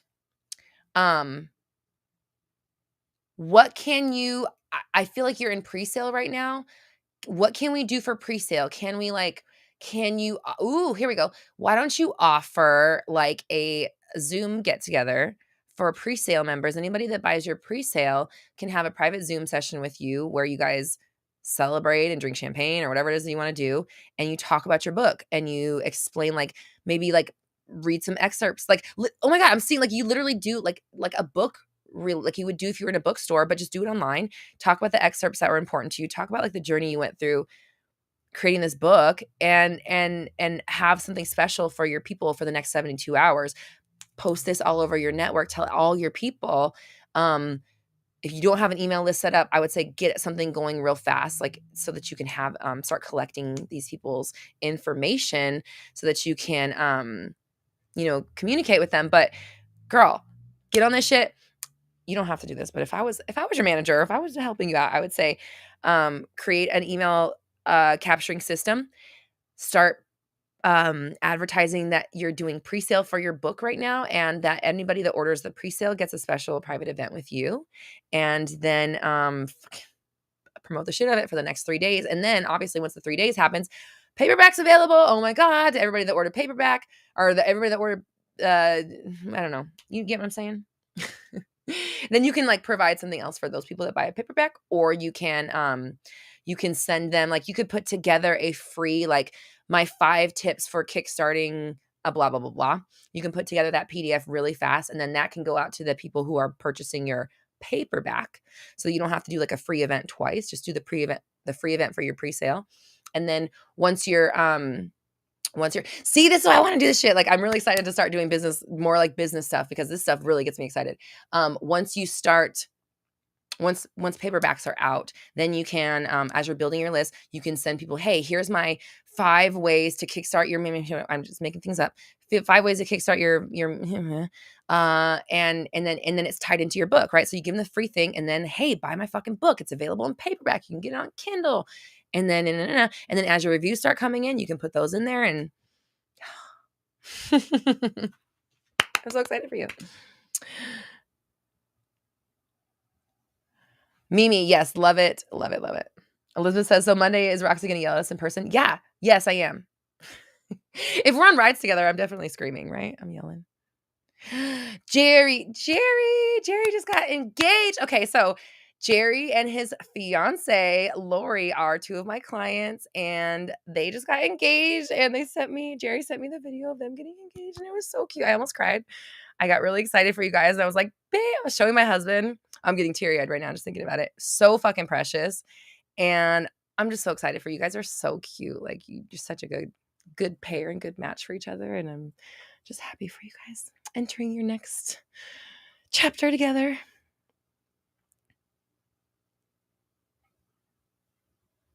Kayla Pop-Tart says, I want to meet for Disney since I'm local, but I work in the afternoon. Colin's sick.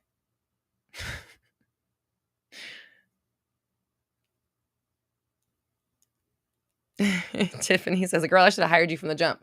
Girl, I'm here when you're ready.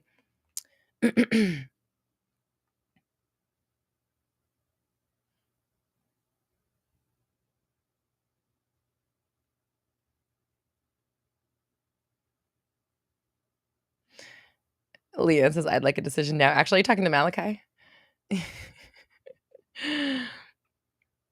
Vanity says, I would love a session with you. I appreciate you, Vanity. Okay, so here's the deal. I'm not taking one-on-one sessions in the way that I was before. I am offering Amy. I am offering group programs. We're starting one tomorrow, actually, and it's all about inspired action and working with inspiration with the universe. It's called Taking Massive Action, roxytalks.com/programs if you want to check that out. Also, we have our monthly subscription Synergy where you just get all of the stuff we do. So if you're in Synergy, you get the master trainings, you get the courses, 360's coming back. You'll get to be in the new 360 round. You literally get everything that we do, just a part of it. And we're actually going to start doing fun events. Like I was talking about with Tiffany, the event, Leanne and I have like a bunch of different events that we are planning on doing in Synergy, like numerology night, astrology night, the wine, like different, all kinds of different stuff that we want to bring into Synergy for those who are on our monthly subscription package. So that stuff's coming through and that's going to be coming down the line in Synergy. Synergy gets you access to everything we do, all the programs, all the master trainings. You already get all my courses when you sign up anyways. That's already in there. And and Leanne says Synergy also includes a manifestation library. So we have a bunch of curated, like anything that you're looking for manifestation wise, we have like all of the clips, like down to the minute. Leanne has them curated in there. So we have a lot of stuff in there, and you have a private community. Synergy is great, but that's our monthly program. When you're ready for long-term commitment and you're not going anywhere, Synergy is definitely where it's at. And then on top of that, I will say I'm going to be opening up for mini masterminds soon. At the moment, they're probably going to be more business related, like what I was talking with Tiffany. Anybody that's like a coach or an entrepreneur or a business owner or is looking to kind of like make it branch out on their own, that's the kind of content that I want to start working more intimately with people. So I'm going to bring back, it's not going to be one-on-one and it'll be small groups, but we're going to bring it back in like that more intense coaching with the mini masterminds coming soon. So that's what's on the line coming up soon. Doesn't mean that's what it will always be. But that's what we have coming soon. Happy Thought says, do you all script every day? I script every night, every single night. And I'm reading Get Rich Lucky Bitch from I can't remember who suggested it on here, but someone on Mindset suggested it. And I'm in my second reading of it. And she one of the things that she said is, and she got it from someone else, and I don't know who she quoted, so I forgive myself. Forgive me, please. But they said the difference between a millionaire and a billionaire is that a billionaire writes down their goals twice a day.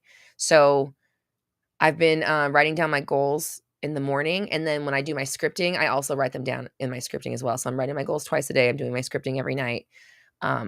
Meditation in the morning, affirmations at night. While I'm doing my nightly routine, like I told you guys, like when I'm washing my face and brushing my teeth and stuff, I listen to affirmations so that my autopilot. It doesn't take me to fucking dreadland, which is where it seems to want to go sometimes.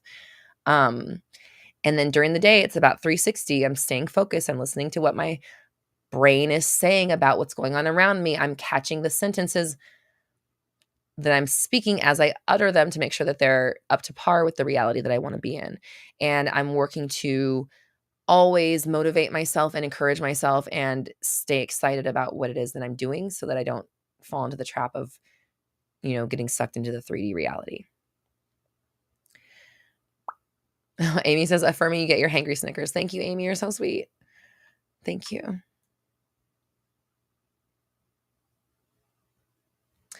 Leanne put the link for Synergy in the chat. I don't have anything pinned to the chat. Let me put this in the chat. We'll pin Synergy. Because right now, the thing about Synergy is that... Wait, is there? Oh, I did. There was. I just replaced it. Okay. I'm so smart. Synergy is a monthly subscription. We do require a 6-month minimum commitment up front. Part of the reason is because you're getting like way more than that worth like right away. You're getting all my courses right away, and then you get access to all of our programs. And the other part of it is that because the whole vibe of Synergy, the whole point of it is like, we're not stopping manifesting just because we get what we want. Like manifestation never stops. So why would we stop coaching ourselves, getting better, honing our skills, honing our craft, honing our language? It never ends. So why should your focus end? That's what the vibe of Synergy is. That's the mentality of Synergy. So that's who we're looking for, is those who are ready for long-term commitment. So the thing about it is that what I was going to say is that like right now, Synergy is $555 a month and the Taking Massive Action is $888. So if you're able to commit long-term, it's already smarter. You're already having a deal just by joining Synergy, because you're going to get like $333 off of the program that starts tomorrow. So, and that's just our first program for the month. I haven't even announced my master training yet. We haven't talked about the fact that 360 is coming back at the end of the month. And again, you get all of that for the same price, $555. So, I know it's not for everybody. I understand and respect that. That's why we have stuff at all levels, including a bunch of free content. But for those who can invest and are able to do that for themselves, like I have a coach I pay for every month. I've been with my same coach for over 2 years. I pay her every month. She actually gets paid before my rent gets paid, to be honest. Not saying everyone has to do that, but just know that I subscribe to this philosophy. I pay for my coaching every single month, and it helps me be the best business owner that I can. So, yeah, if you're able and you're ready, Synergy is definitely where it's at, because there's just so much packed into it that like the price doesn't even make sense, to be honest. So, okay. Tiffany says, it's so crazy. 1 or 2 Mindset Mondays ago, Roxy was talking about me having the fear of being judged. I think that is why I kept it quiet, afraid people may not agree with my perspective, judging. Yeah, totally. And that's why I called you out, because it was like I knew, like, that's why I said like your insecurities are showing, or your limiting beliefs are showing just by you not telling us. The fact that we didn't know, the fact that I didn't know, that was like, oh my God, Tiffany, what? Like, what do you mean you fucking released a book? Why haven't you said anything about it? So, I'm glad that you see that. He said, so I wrote it anyway because I was inspired and it's out there now, but there was fear. Good. And you're going to be able to take that, and like, that's inspired action. Like, that's moving through fear. That's like literally what we're going to be talking about tomorrow, is like moving through the fear and seeing what's on the other side of it. If you hadn't acted, you would still just be somebody who wants to put out a book. Now in 72 hours, you're going to have a fucking paperback out on Amazon. That's crazy. That's incredible. And not only that, you're now going to build a community of people who are going to be asking you for your next book. Because as soon as they're done reading that one, I guarantee you they're going to want the next one. I know I'm ready for Amanda Frances. I've read Amanda Frances's book 5 times because that bitch only has one. And she just had a baby, so I don't want to rush her, but I'm ready when she's ready. You know what I mean? So like, I see you stepping into who Tiffany is, and I'm just so excited for you. I love the fact that you fucking did it. And maybe the fact that you didn't promote it is what made you able to put it out there. So it doesn't matter what got you here. You have a book out. You're a fucking author. You are an author. You are an Amazon selling author. And nobody can take that away from you. That is right there. Proof right there. Right there. You're a fucking author, dude. Like, I have goosebumps again. That's so, and it's 888. That's right, bitch. That's so, girl, I'm so proud of you. I'm so proud of you. So say that to yourself. Have you congratulated yourself? Are you celebrating yourself? I think you need to celebrate with your people. Do a mini celebration for Tiffany. Pat yourself on the back. Do a cry. You might need to cry, like do a nice release. And then set up your system to get your pre-sale people in and set up your event so that you can celebrate with your people who are supporting you. Yay. Thank you, Leanne. Yeah, last call for super chats because I'm hungry. I gotta go eat some food. Okay.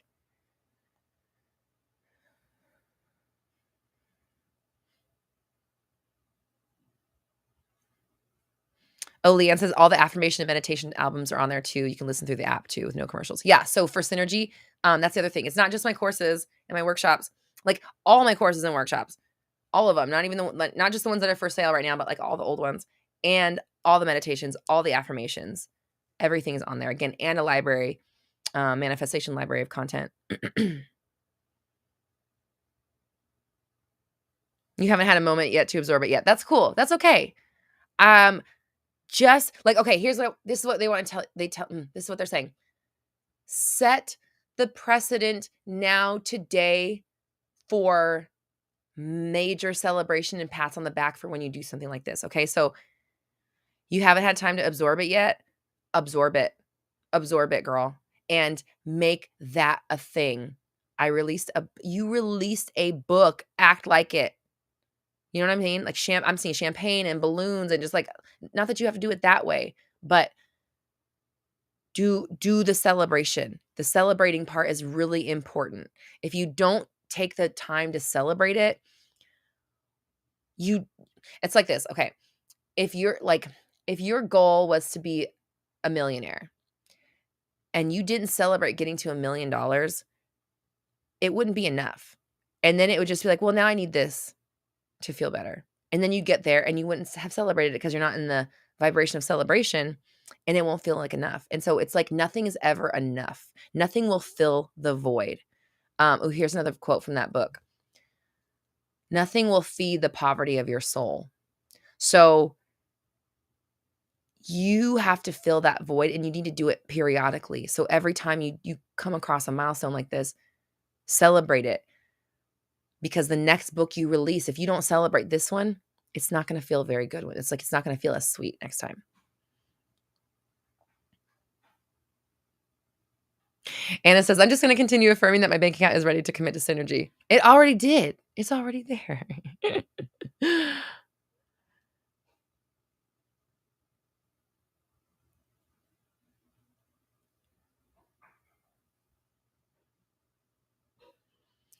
SG. Okay. SG started. I remember last week you talked about starting as the specific person workshop. Oh, sorry. By the way, all the courses are still on sale till tonight. Because remember last week somebody asked if they could stay until this day. So we extended the 50% off sale for courses. So I'm just going to type in the chat. All courses are 50% off until midnight tonight, PST. All courses 50, and then I'll get to you. I'm so sorry. SG.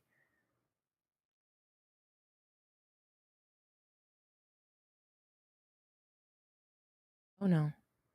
Siri, nobody's talking to you. Get out of here.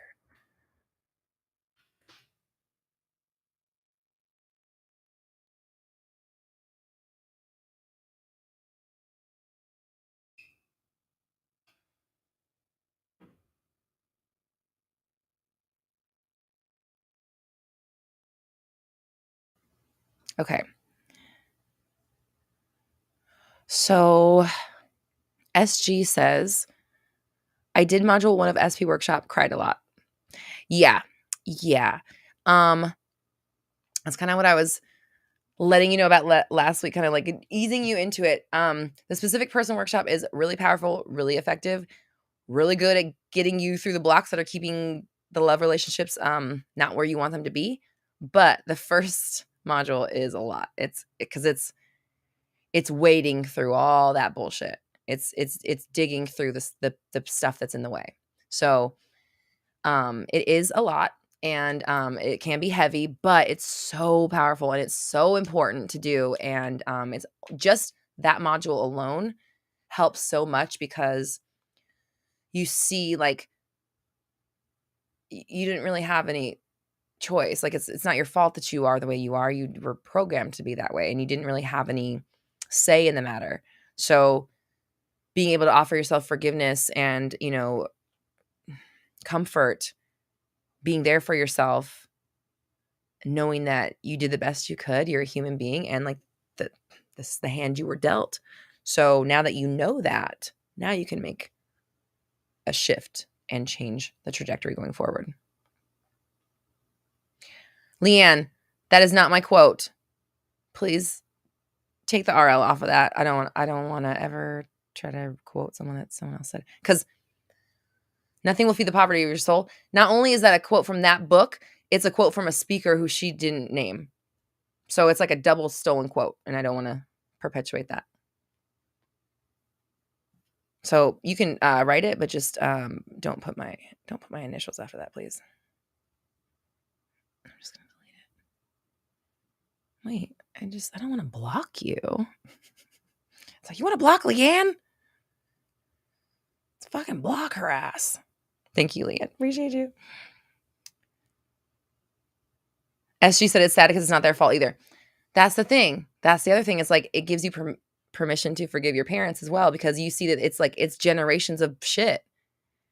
That there's the shit that they went through came from your grandparents, and the shit that your grandparents went through came from your great grandparents, and so on. And so it's like, it's a lot. There's a lot of forgiveness and weight that gets lifted off just by going through that first module, because having the clarity and just making the peace and forgiving it, it gets it out of the way. A lot of that stuff, it gets out of the way. So, I'm sorry that it made you cry, but I'm glad that it made you cry, because that means that you're releasing stuff that's lodged emotion that's now been moved. And I know you're working through it, and I know that what's on the other side of that module is like really good stuff. So congratulations, and keep working at it, because it's a powerful fucking program. So proud of you. And if anybody else wants to do what she's doing, this is my specific person workshop that we're talking about. It's module 1 that we're talking about. Yes, it's a little much. Get your tissues, get your notebook, and save some time for yourself, because you're going to need some space. But it's so powerful, so fucking transformative. And again, it's 50% off right now until tonight, till the midnight tonight, using code back to school. roxytalks.com/workshops is how you can get there directly. Okay.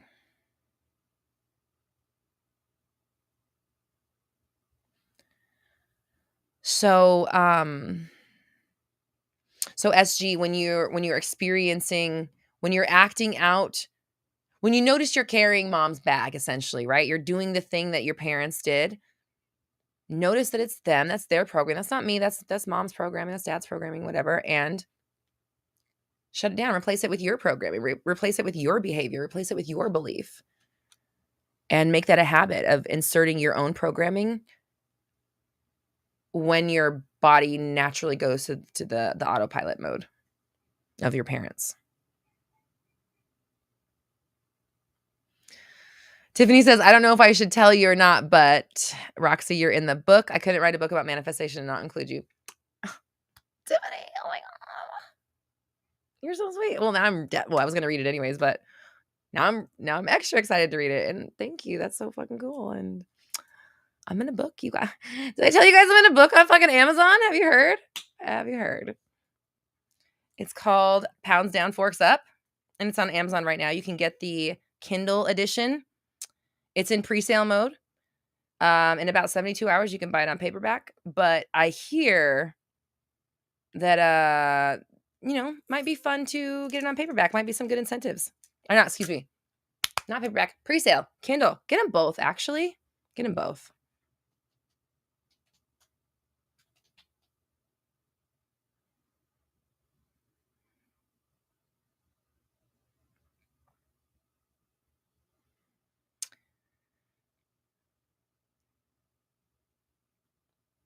Okay. Belle says, Belle Cosmetics. Roxy, can you help me with my Instagram situation and growing my platform to attract supportive people?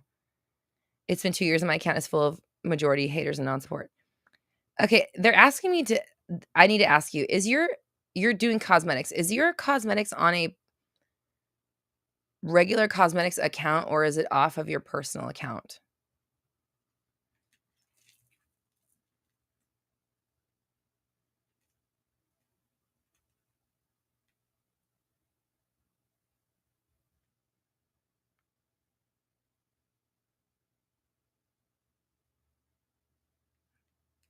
I'm trying to find it. There's a few of them. Which one's yours?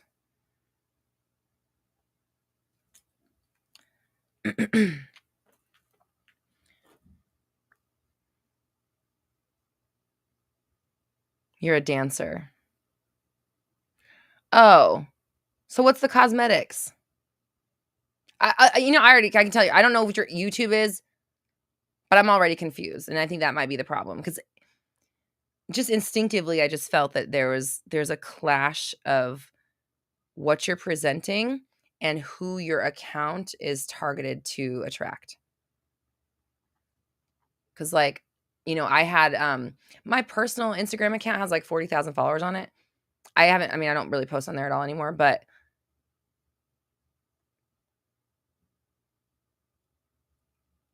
so you're also transgender and some of your people from your Insta are from your past. You have some dances up. This channel is for subliminals and mostly edits. Okay. So, all right. Yeah. All right. My instincts were right. What I really wanted to tell you was start a new Instagram. That's the answer. That's what's going to, yeah. Yeah, I'm just going to say it. Start a new Instagram. Because like Mama 4 Wilson says, I think you need to do some branding. So you also you used to make subliminals and then you started showcasing your dancing. I think there's too much going on. It's not specific enough. It's not targeted enough. So for me, like I was saying, I had my Roxy Lee Hart Instagram has like 40K on it, but none of those people gave a fuck about manifesting. They wanted to see me in my underwear because I was modeling. You know what I mean? Like they barely cared about what I was talking about. Barely. And it wasn't until, and same thing on YouTube. I put these kind of videos on my music YouTube channel and my regular personal Instagram that I had been doing my modeling off of. And I put modeling and music on it. It did not work. When I put Roxy Talks on its own YouTube channel, which you're watching right now, because remember earlier I said I've been doing Mindset Monday for 4 years. This channel's only been around for 3. I was doing that shit on another YouTube channel for a year before I started this channel. The YouTube channel and the Instagram themselves, starting them off on their own brand is 100% the reason you guys are sitting here right now watching me talk. There is no fucking way we would still be doing all this and having it be where it is now if I had not separated off into its own brand. So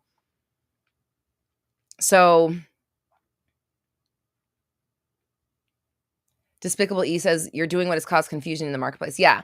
I just feel like it's too there. You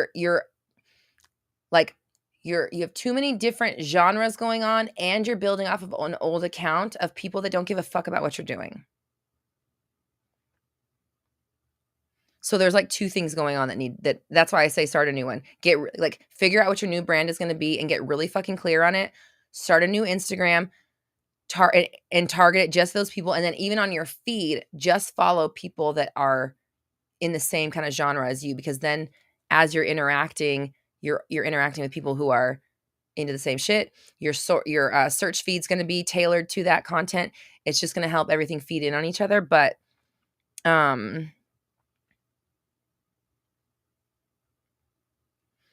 Belle says, when I post myself being pretty, it's attention. When I dance, I get some support, but majority just ignore my content, even though it's amazing. And some of those people were transphobic. Yeah, exactly. That's my point. I know that I literally just told you this. I did this same fucking thing. Like, you're asking my opinion. I'm telling you.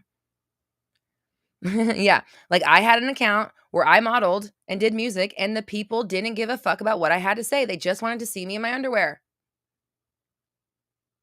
Fine, valid. I mean, who doesn't? I'm just kidding. But like, really, they were not my target market. They were not you guys. You guys, the ones who are searching for manifestation content, are the people who wanted to hear that, not the people who had been following me because I was a tattoo model. They don't give a fuck about my manifestation content. I'd say like 1% of my following came over. And that's being really generous. And almost none of them are people from my real life. Almost none. I could probably count on like my hands how many people from my real life like are even like there's probably like 2-3 people in my real life in here right now in this chat that follow my stuff. 10 maybe. Like it's literally not a lot. So you don't go to your regular ass people for a fucking audience. Don't go to the wrong audience with the different content. Like go to the right audience with the right content. If you want to post like, okay, you being pretty is fine for people that want to look at you. You dancing, if they don't care about dance, they don't give a fuck. People that like your dancing are going to appreciate your dancing and you being pretty. You know what I mean? If you think about it. So I believe is my advice to you would be to get clear on what your new brand is and then start a whole new page. And don't even give a fuck if those people follow you. Like I care 0% if the people that search out my tattoo or was following me on tattoos came over here. Not that I don't care, but it was like, that was never the point. It was never the point to get them to come over because people would always say, oh, once you have an audience, you can just translate that to anything. You can put anything in front of them. Not in my case. That's not what I found. That is not what I found. Once I separated the two, picked one to focus on, and then provided an environment for that thing to thrive, that's when it thrived. But it did not thrive. Again, I was doing it on another channel for a year. I was doing it for a year before you guys ever. Some people were there. Some people have been there from the beginning, but for the most part, no one saw my shit because it wasn't being put out because I wasn't targeted right. You know? So like it's definitely if there's haters on your other page and they don't get who you are, like they can eat all the dicks in the world. Like why the fuck do you need them on your Instagram? You don't at all. You need people who are going to support you, who love the content that you're doing and who want to see that content every day. Like there are people who have feeds of just dance. That's a real thing. So those people are going to love everything that you put out that's dance related. They're going to love anything that you put out that's like face related. And if you come out with like, I'm not that you have to be like, I'm a trans dancer. I'm not saying you have to do that. But if you are like, it's part of the package that you're presenting, then I mean, obviously people are going to hate no matter what if you're putting yourself out in the internet, there's going to be people that disagree with what you're saying and they're going to let you know. I know that firsthand. It just happens. Right. But if it's like, this is a trans dance community post, like page, that's who's coming, right? Like that's who you want, right? Like, so what I'm trying to say is that like, if you start over coming straight out the gate with this is what it is, trans dance pretty bitch, deal with it, follow it or don't, I don't care, but this is what it is. And not like look to the people of your past for validation, the people that are even currently following you, like literally if none of them come over, who cares? Great. Best case scenario, because you want the people that want beautiful trans people and cool dance on their feed. That's what you want. That's the people that are going to show you the most love and then be your community, right? Like, again, I always talk about like how my stuff's all pink. There's a reason everything is pink, because if you have an aversion to pink, you're not going to fucking like it around here probably. So it's like aggressively pink so that those who do like it are like, oh, I feel safe there. I feel seen. Those who don't are like, ugh.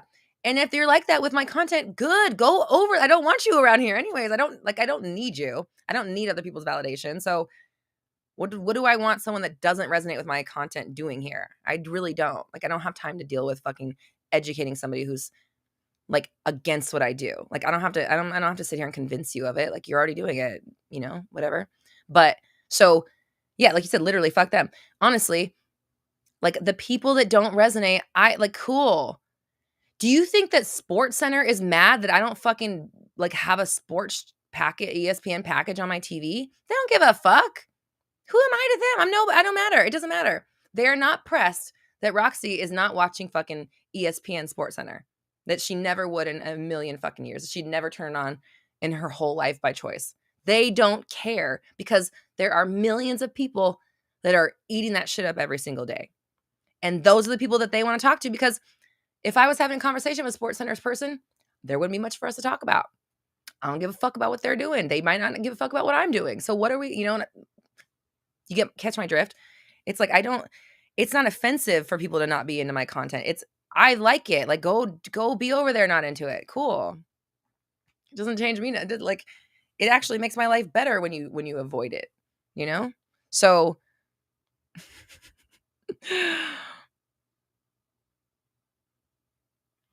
you said this makes so much sense. I was genuinely confused, and so were they. Yeah, people would still watch my every move, like 400 plus views and like 20 likes on my dances. Weird as fuck. Yeah. It's not your people or your target. It's exactly what it is. So like, like for example, for my other Instagram, I mean, I don't, it's not like algorithm ready right now. Like I'd have to post on there a bunch to like boost it back up to get likes and stuff. But I would get more likes if I was just like taking like when people are just like with a filter on, I guarantee you that would probably get what's the word I want to use? What's it called when you multiply? Yeah, I can't think of the word. It would get exponentially more views than if I were to go on there and say something positive. And it's just because that audience is, their feeds or what they look for, what they're looking for is people going on and posing, showing off what's pretty about them. You know what I mean? Like if I put my butt cheeks up there on that shit, they'll get so many likes. If I was telling people to fucking like believe in themselves and shit, probably not as many. So it just is what it is. You know what I mean? Like it's not you at all. It's just like, where is the audience? They're not on that page. They're elsewhere. So let's collect them. Let's give them a place to consolidate. What's the word I want to use? Something with a con. What? Fuck. What's the word? Give them a place to what's the word? To congregate. That's the one. Give them a place to congregate that is the safe environment space for them too, right? Like, I mean, if you really think about it, it's like, how many different art styles are there? There's dance, there's singing. I mean, there's a lot, but there's not that many. Dance, art, singing, comedy. I mean, any sort of music, I guess. Athletic is an art form in its sense. Painting, some sort of visual art, making stuff with your hands, jewelry. Like, I mean, it's finite, right? Like, there's only so many types of art expression. Billions of people need art. That's what art is for. It's for the people, right? So billions of people are going to be funneled into the category of dance as being something that they're an interest of theirs, right? Do you get what I'm saying? It's like there's so many people that are going to resonate with what you do once you get the shit in front of their eyes.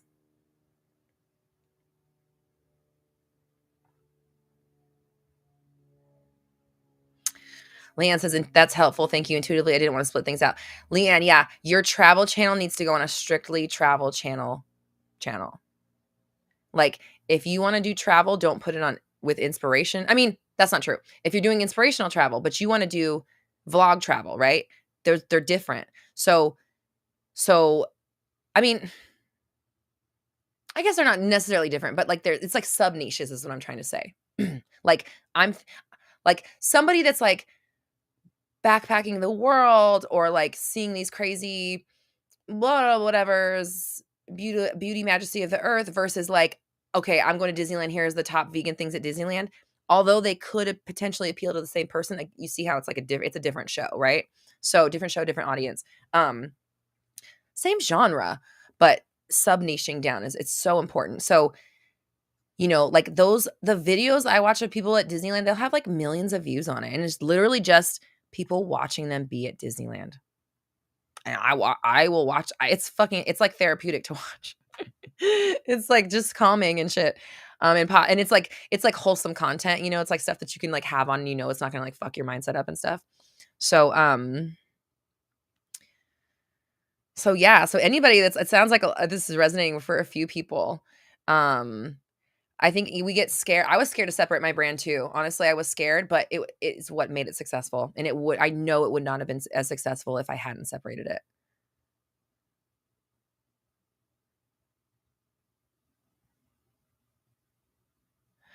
Mimi, so you did manifest your phone being charged. Nice job.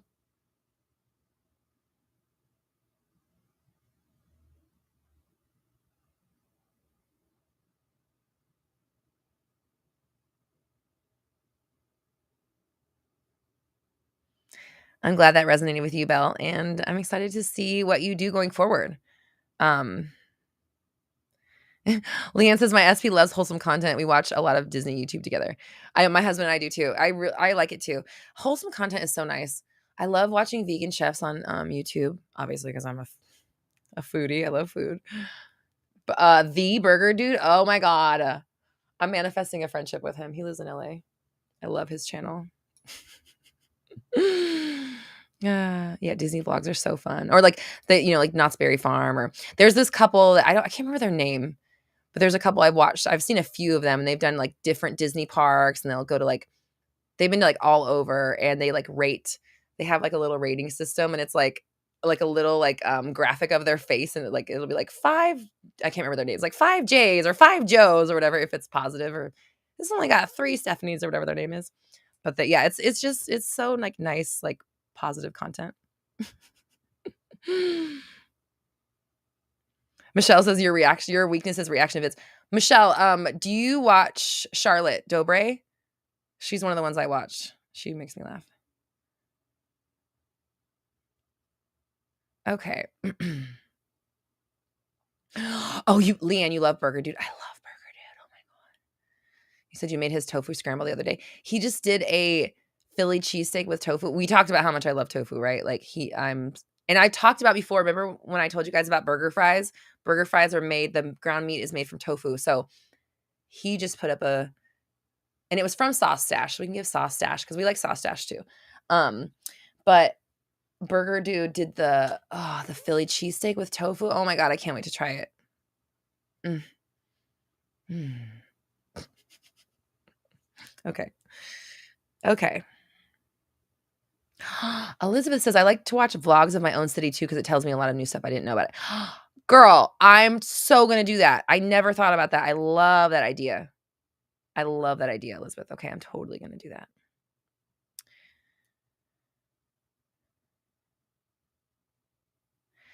Okay, Siebster says, isn't anything possible with manifestation? Like, why can't you do dancing and subliminals? Of course, everything is possible with manifestation, but okay. Okay. Think about this for a minute. Okay? Extrapolate. I think you're looking too microscopic. Think about it like this and I'm going to use my own story as an example because I have success in it. I have been an I'm going to use the word influencer because that's what they call it these days, but I've been influencing on the internet since like 2010, okay? Like maybe even before that. I've been doing modeling and music and internet stuff for a long fucking time. And when I began manifesting my business, I did not separate my brand out. I guess let's say I feel like I had advice, maybe like I had taken enough business content, like taken in enough business content to know that like when you speak to everyone, you speak to no one. So like okay. who said this? Who am I talking to? Steve's. Like there's marketing mentality involved as well, right? Like there's at some point you do have to understand that like a targeted message speaks to your targeted person more than a generic message speaks to a generic person. Like,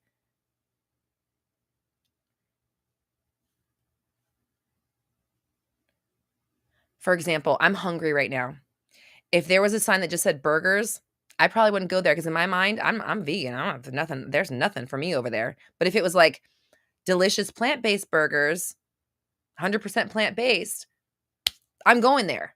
You got me. Do you get my point? It's like when you niche down, you get the person you're speaking to. When you go too wide and you try to get everyone, you get nobody. This is marketing 101. Okay. So maybe that's a collective thing. Maybe it is. But also it's like when we were talking about earlier about Sports Center. I don't see shit about sports ever, and I love it. I'm not their target market. I don't need to see. I don't care who's playing who. I don't care who won blah blah blah. I don't care who's in the finals of blah blah blah. I don't care who's got the title for this. I don't care when the game is. I don't care. I don't want to know. I don't know what your channel number is. I don't care who your people are. I don't care. I want zero, and I don't care. I'm not going to pay you a cent for your shit. Why would you waste any of your dollars marketing to me? That would be throwing your money away. So can you, man? Okay, so again, so going back to my story, I started out with an audience. I had 40,000 people. Everybody told me to put my stuff in front of those 40,000 people and it would translate. It did not. It did not. And I tried it for, like I said, a year. I did it. And I just kept feeling like I think this needs its own brand. And I was scared to do it. But once I did, the business that I was manifesting, not the I want my followers to care about my fucking post, that's some microscopic bullshit that means nothing. That's what I was saying. You're looking too small. You're not looking at the overall manifestation. Me wanting to have a successful business and make something of myself needed to take this shit off of my modeling page and my music page and put it on its own. And once I did, my business blew up immediately. So, am I going to look at that and say, man, my manifestation about people wanting to give a shit about my manifestational content on my Roxy Lee Hart Instagram, that didn't come true. Wham. Or do I say, oh, I see, I was manifesting a successful business and separating my fucking brand was part of that manifestation? Who cares if I had to separate my brand if it ended up being the thing that made it successful? I'll do it again if that's, you know what I'm saying? It's like, too microscopic, not big enough picture.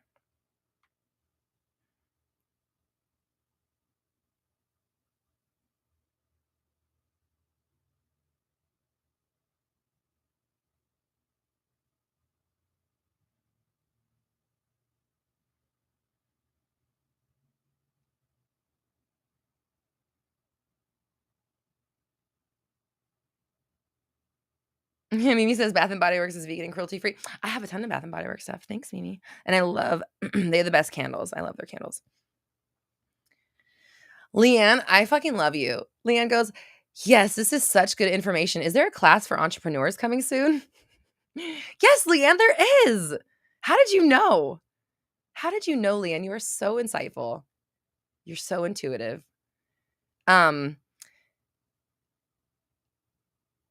Yes. Entrepreneur speak, listen, here's the deal. My niche my expertise is not in how do you start your LLC, how do you do your taxes, like all that stuff. You find someone else for that. You want to talk about how to conceptualize your business, how to how to brain yourself into a fucking business owner, how to reach your people, how to expand your mind to believe this shit is possible for you. That's where my expertise lies. And I love having these conversations with entrepreneurs and business owners and anybody that's, thinking of starting out. It just fires me up, as if you can't tell. So we will have we're going to be opening up a mini mastermind soon, and it will be higher level.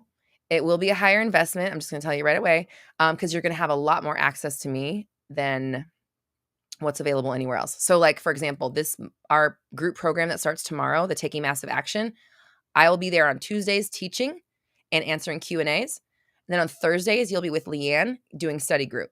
So there won't be any direct coaching from me.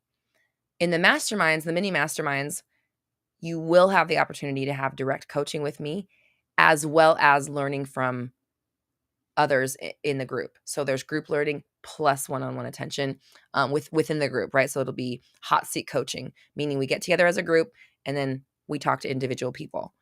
So that's coming down the line. That will be the first mini mastermind I'm going to be hosting is going to be for business owners, entrepreneurs, coaches, anybody that's kind of setting out to do their own thing. That's who it's going to be for, because we're going to be talking about those concepts that we were just discussing. Like that's everything it's going to be. So I'm really excited about that because that's where I get the most fired up. And yeah, I can't wait to help you all more. Belle, it's happening. Don't worry. Like the money is coming. If anyone's looking to expand their money story, my 2 book recommendations would be Rich as Fuck by Amanda Francis and Get Rich Lucky Bitch. I don't think it's a coincidence that both of them have cussing in the title, and they got me. Niche marketing, motherfucker. Niche motherfucking marketing right now. If you put a cuss word in your book, I probably will buy it even more. I'll be more inclined to buy it just because there's a fucking cuss word on the cover. And that's the power of the niche, right? And I like to read a lot.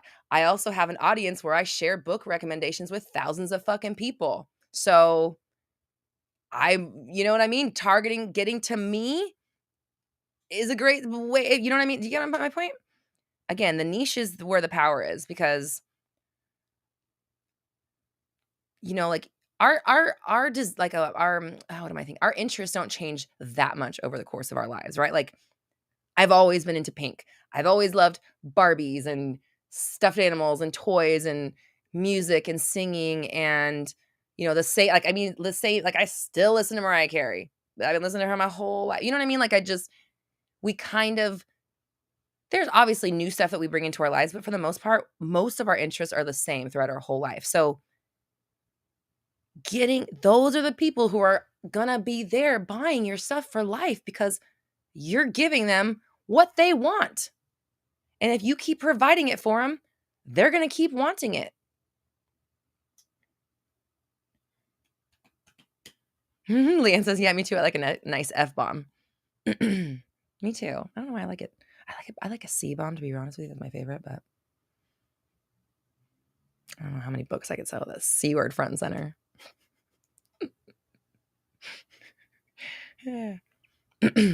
Pia says, I'm reading Rich as Fuck, and I love it. I love that book too.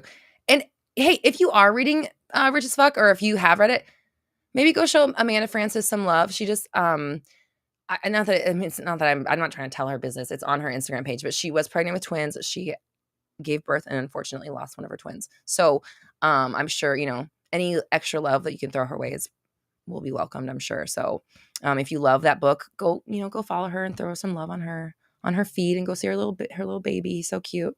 He's so tiny, but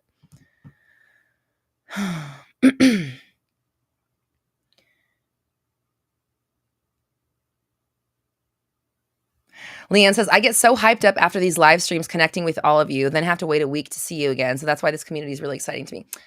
Leanne is such a fucking gem. So, okay. Our community, remember I talked about it earlier? If you're just now joining, we've started our own brand new community. It's free for everybody. The idea is to bring everyone from Black Moon Society, everyone from the YouTube fam, everyone from my forum, and obviously Instagram too. And bring them into a space where it's just Roxy Talks community. So community.roxytalks.com is the website. Sign up and make yourself a profile. And then someone was saying that it prompts you to download the app. If you download the app, then you can get right to it. You don't have to go on social media to go into the group. You don't have to wait for Mindset Monday. Everybody's going to be there right at your fingertips. And I really want to make sure the vibe of it is about obviously uplifting and being there for yourself, for each other, ourselves, pushing through the shit, and not it's not a place to complain. I said that with Black Moon Society. It's kind of, sometimes it gets a little complaining in there. I'm not looking for that here. I want this to be about We know we got problems. I got problems I could list, but I'm not going to do that. I'm not going to waste my manifestational sentence on it talking about my fucking problem. And that's the kind of energy that we're bringing into the new community. So community.roxytalks.com. Again, it's free to join. It's free for everybody. It'll always be free.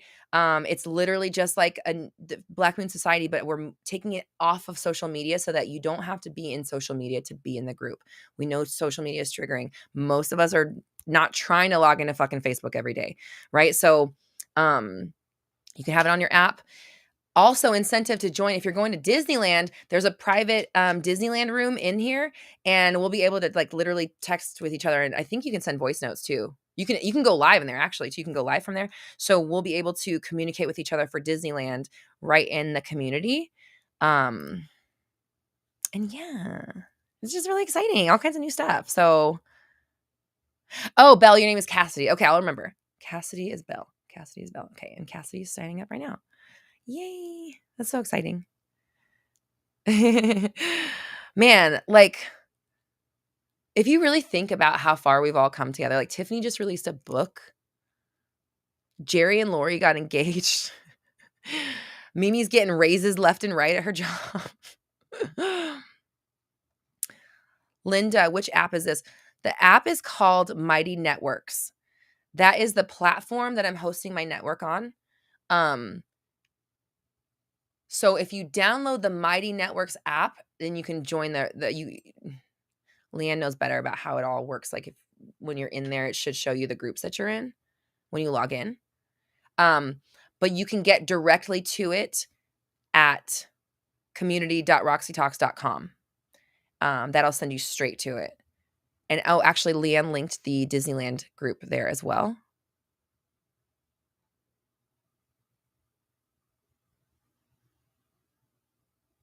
Thank you, Michelle. Molly says, I generally silently lurk, but just wanted to say I appreciate you. Thanks, Molly. I appreciate you. And thank you. Thank you for popping through to say hi. Be sure to join our community. I know you were lurking before, but something told you to pop in, and maybe, it's time to communicate with the community. Communicate with the community is what I'm trying to say.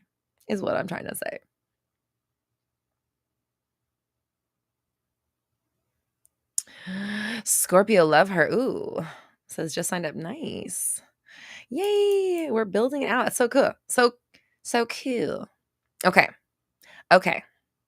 It's time for me to eat. Yep. I'm past the 2-hour mark. I'm going to get those fucking sausages fired up. I'm having Beyond sausages spicy. Hot take. Impossible sausage. Disgusting. It's like vomit in casing. It was the grossest thing I've ever had. Sorry.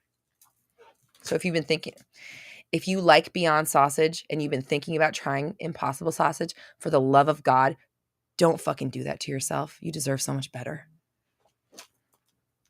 I can't speak for the breakfast sausage. I haven't tried Impossible breakfast sausage, but the Italian, Beyond Italian sausage, incredible. Sometimes I just like to talk about food. You guys know this. I honestly think one thing I like about being vegan is I think vegan sausage and vegan shrimp is better than the real thing, because sausage and shrimp both kind of gross me out, and eggs actually, to be honest. When I was eating real food, eggs, sausage, cheese, and shrimp. Now that I think about it, like kind of gross me out. Like shrimp has poop in its back. It's fucking disgusting. Sausage to me it's like really gamey. It's so rich, has like that, like it's almost a putrid, almost like it's like right on the edge. And then cheese is like glue. It weirds me out. What's the other thing? Oh yeah, eggs. Eggs kind of gross me too. I don't like when they touch my teeth, which is so weird. How you gonna eat them? So vegan sausage and vegan shrimp are like so much better than regular sausage and shrimp. It's weird. Impossible sausage, and then the Sophie's shrimp. Oh my God. They're so fucking good. They taste like real shrimp. And then my friend is allergic to shrimp, so I'm like, bitch, you could have some shrimp. Okay. Malachi, Malachi said, how is the Toad's new I can't even read it. Toad's cream chip beef, corned beef hash combo can't. Inside jokes. If anybody's a Tim and Eric fan, we have Tim and Eric love over here. And Malachi and his partner, they made me some freaking cans of Toad's cream chip. Oh, Chris is gonna grab it. Toad's cream chip beef, corned beef hash combo. He put it in my fancy cabinet. Thanks, babe. And the cans are dented too. Like, it's so good. Hold on. You gotta see the lighting. Look at this. If you watch Tim and Eric or Dr. Brule, any of that shit from those guys, look at this. Can you see it? Toads. Oh, come on, lighting.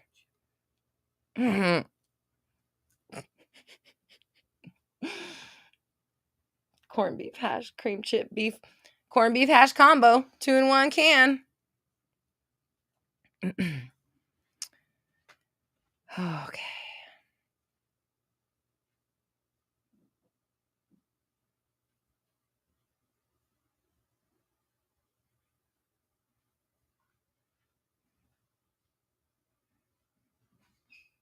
Oh, Tiffany got the app.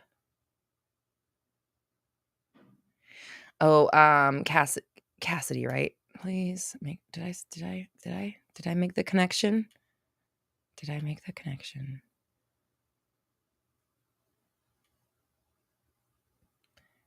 Did I form the neural pathway?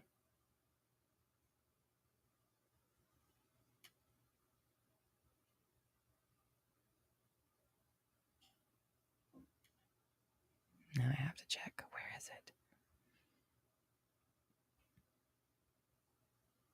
Yes. Okay, Cassidy. Thank you. I just want to make sure.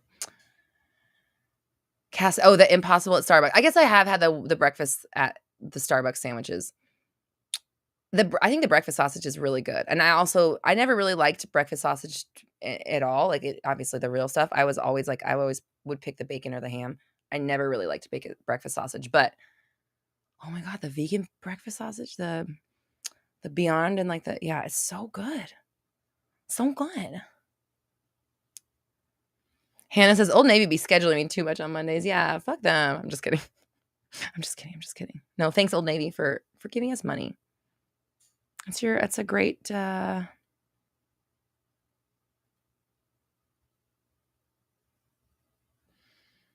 great income stream. That's what I was trying to say. My brain got distracted.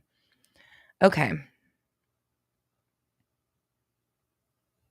Ooh, vegan crab cakes. I haven't tried those yet, but like the ones from Sophie's, I haven't tried them yet, but I want to. Not a fan of the smoked salmon that they put out. Was not feeling that. Okay. All right. I appreciate. Okay. Oh, we didn't do homework. Okay. Homework is.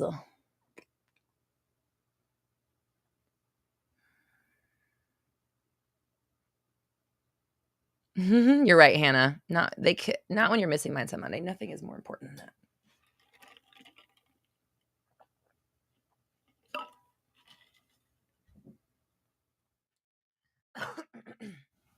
Okay, Tiffany's asking about homework. Yeah, so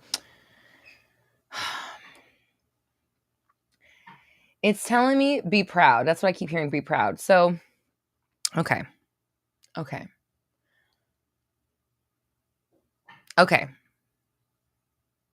Hannah, yeah, I am getting off right now, but that's okay. I'm glad you made it.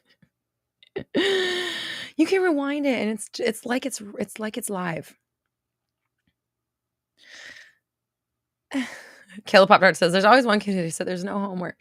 Yeah, no, there's probably people that don't want homework, which you don't have to do it, but it's like it's only gonna like help you get your manifestations. So I mean, like, fuck me, right? Okay, so just kidding. Be proud is what they want. That's what I'm hearing. So here's what I want you to do. Yep, here's the deal. Because first things first, I want us to we're gonna practice writing down your goals every single day for the next week. But I want you to do two things. So every single day, you don't have to, it can take just 5 minutes. You don't have to do it long. Every single day it doesn't have to be before. Sometime during the day, Roxy, get it together. Every single day for the next week, I want you to do two things. One, write down your goals as if they're in the present tense, as if they're happening now, or that they've already happened, like it already came true. Not that it will or that you want it, that it has or it is now. On the same paper, right after you write your goals, then I want you to write 5 things you're proud of about yourself. They can be the same things every day. It can change. It can be minor things. It could be huge things.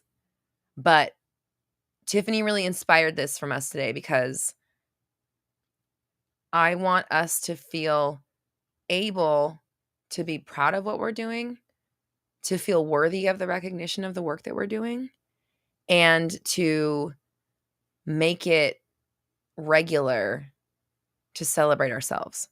So the homework is, I'm going to say, okay, I want to say write 5 goals, write 5 things you like about yourself, but it doesn't have to be exactly 5, but that's just kind of how it's coming out.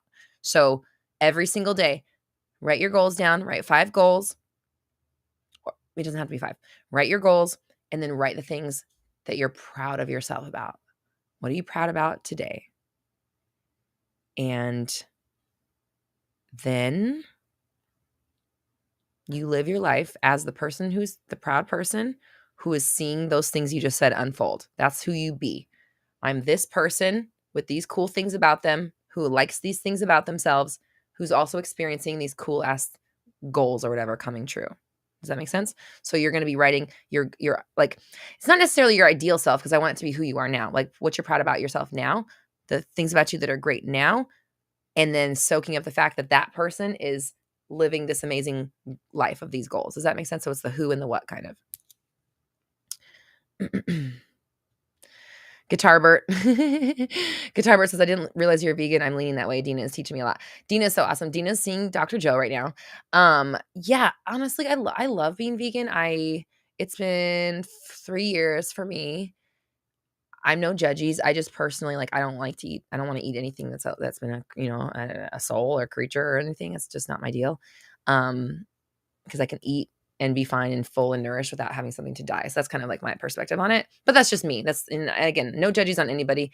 I talked to somebody one time that was like, everybody has different reasons for being vegan and they're not always all the same. And at the end of the day, who gives a fuck what they are when every, meat that you don't eat is one that doesn't need to be killed, right? So do what works best for you. I always suggest, like, if it works for you, great. If it doesn't, then do what works for you, because it's your life. Killa Pop Tart says, I am proud for staying focused on personal growth. Yep. That's how you do it. I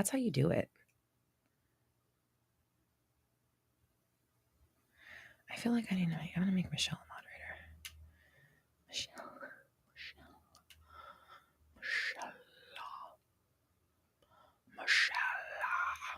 Okay.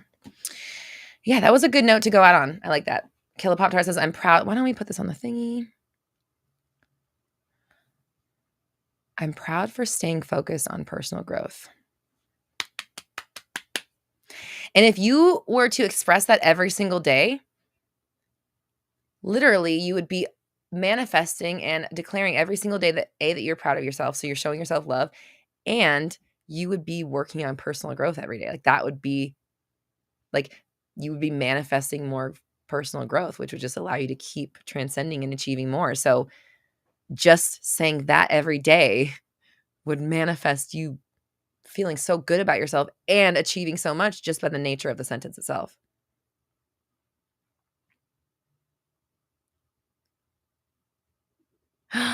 Days. Yes, Days says, I just bought the specific person workshop today. I'm so excited to start. Yes, Days. Okay, Days. Come back next week. We'll be at Disneyland. So next week we're going to be at Disneyland as a group. If you're in the LA area, please join us. There's information about the Disneyland trip in 2 places: roxytalks.com/forum, and also in our new community, which is community.roxytalks.com. You have to start a profile to join, but it's completely free. And then there's a Disneyland little section in there.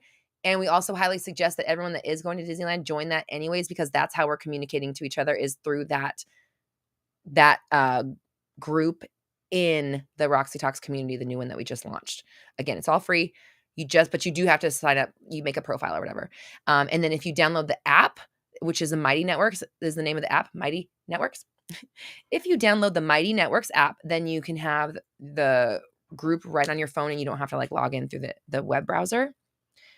And this is just kind of our way of like getting ourselves off of social media. We have a completely enclosed and like kind of pristine environment where we can just be manifestation people and support each other, get through the hard stuff, get through the easy stuff, fucking connect even more and continue on our journey. Sometimes I think that the noise of like Facebook and even like being on YouTube and stuff, it just drowns shit out. And we just want to be connected 24/7 and not have to wait for Mindset Monday to come around. So that's that. Then days. What I was trying to say is days. You said you don't know how late you are into the stream. We're about to end, and I apologize that you're just coming now, but it's just as good if you rewind it. Days, come back next week and tell me how you did starting at least module 1. We just had SG. Last week, SG did the same thing, and I was like, okay, do module 1 and come back and let's see how you do. Module 1 is a little, it's not rough. It's a lot to go through. It's gonna be the hardest part because it's where all the shit that's in the way of your relationship is gonna be dealt with in module 1. So again, it's a little heavy. A nice blanket, some tea, some calming music, and some space for yourself, whatever, light some candles. You don't have to do that, but just being there for yourself and allowing yourself to kind of go through, like you probably will cry. But that's totally fine because you're releasing old stories and stuff. But come back and let us know how you are and what happens after module 1, how you feel. And if I don't see your question next week, because we will be at Disneyland, so I don't know how long Mindset's going to be. It might be a shorter one. It'll probably be shorter. If I don't see it, then can you come back in 2 weeks? Because in 2 weeks, I'll be back here in my seat and I'll definitely be able to address your progress from 2 weeks. And yeah, that'd be awesome. And congratulations on taking that step for yourself.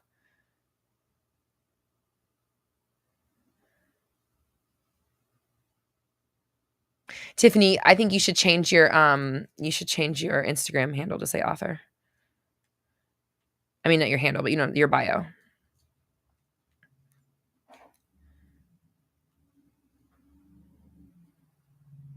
Yeah, let me see.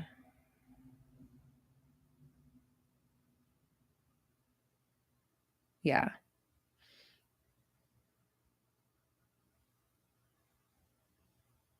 I could just see like author, artist, bad bitch. I'm just kidding.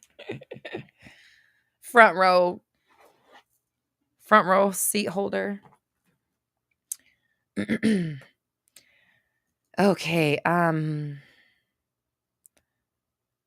Yay. Okay. Excited for you, Days. Thank you so much for sharing with us. And thank you for investing and trying it out. And I know you're going to enjoy, I mean, you may not enjoy module 1, but what comes after is going to be really beneficial. So please keep us posted. Do I set specific intentions every day? To be real honest with you, I really don't, except that I do. I mean, I have specific ones, meaning I have like I have like 5 goals that I'm working on right now. And those are the ones I'm repeating every day. But like with my scripting, it's always different.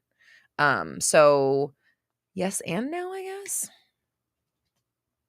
But ever since I started reading Get Rich Lucky Bitch, like I said, I'm on my 2nd read right now. I've been writing my goals down twice a day, every single day. So, all right, I gotta go. It's 2, 3, 4, and I'm a hungry girl. It's time for some Beyond sausage. And I think my husband's going to make mashed potatoes with it. We're having some bangers and fucking mash. Bangers and mash, babe. All right, everybody. I love you. I appreciate you. Do your homework. Your homework is to every day you're going to write your goals down, and then you're going to write things that you're proud about yourself. So there's no number. You don't have to do any number, but I'm just saying for easy purposes, 5 goals, 5 things I'm proud about. Again, it can be any number below or above that. You don't have to keep it steadfast. They don't have to be the same amount. It's just an easy 5 things here, 5 things there, fine, whatever. Or just 1 and 1, 1 and 7, 2 and 5. It doesn't matter. But goals, write your goals down. And then what am I proud about of myself now? and then you be that person, okay? And you know that stuff's coming. And if you're ready to join the community.roxytalks.com, where you can connect with everybody, all of our Mindset Monday fam, everyone that's here is going to be there, that's joined up already. And let's see. Oh, yeah. Taking Massive Action starts tomorrow. So if you're interested in joining our September group program, it's all about using inspired action to obviously move mountains in your world and fucking break past your fear and break past your blocks. We start tomorrow. You can still join throughout the week. I might leave it open even till next week if anybody wants to join, because the recordings will be available. You just obviously won't be able to be live if you don't join up just yet, but there will still be opportunities to join if you're not certain yet. However, we do start tomorrow. So if you're on Taking Massive Action, I hope you joined into the network and you got signed up and everything, and you're ready to go. And then I'll see you tomorrow on our first class, 3 p.m. PST. So thanks, everybody. Thank you to the mods. I love you all. I appreciate you. Thanks for everyone for showing up and being here for yourself. Thanks for contributing and, just being a fucking cool person, man. We're all raising our vibrations together. Michelle, I see you. I love you. I appreciate you. We're all raising our vibrations. We're all raising our vibrations together. You have the power. I believe in you. Hold on. I'm going to say this one more time without this thing on my screen, because I know Leanne's going to clip it and put it in my podcast. And let's just do this one more time. We're all raising our vibrations.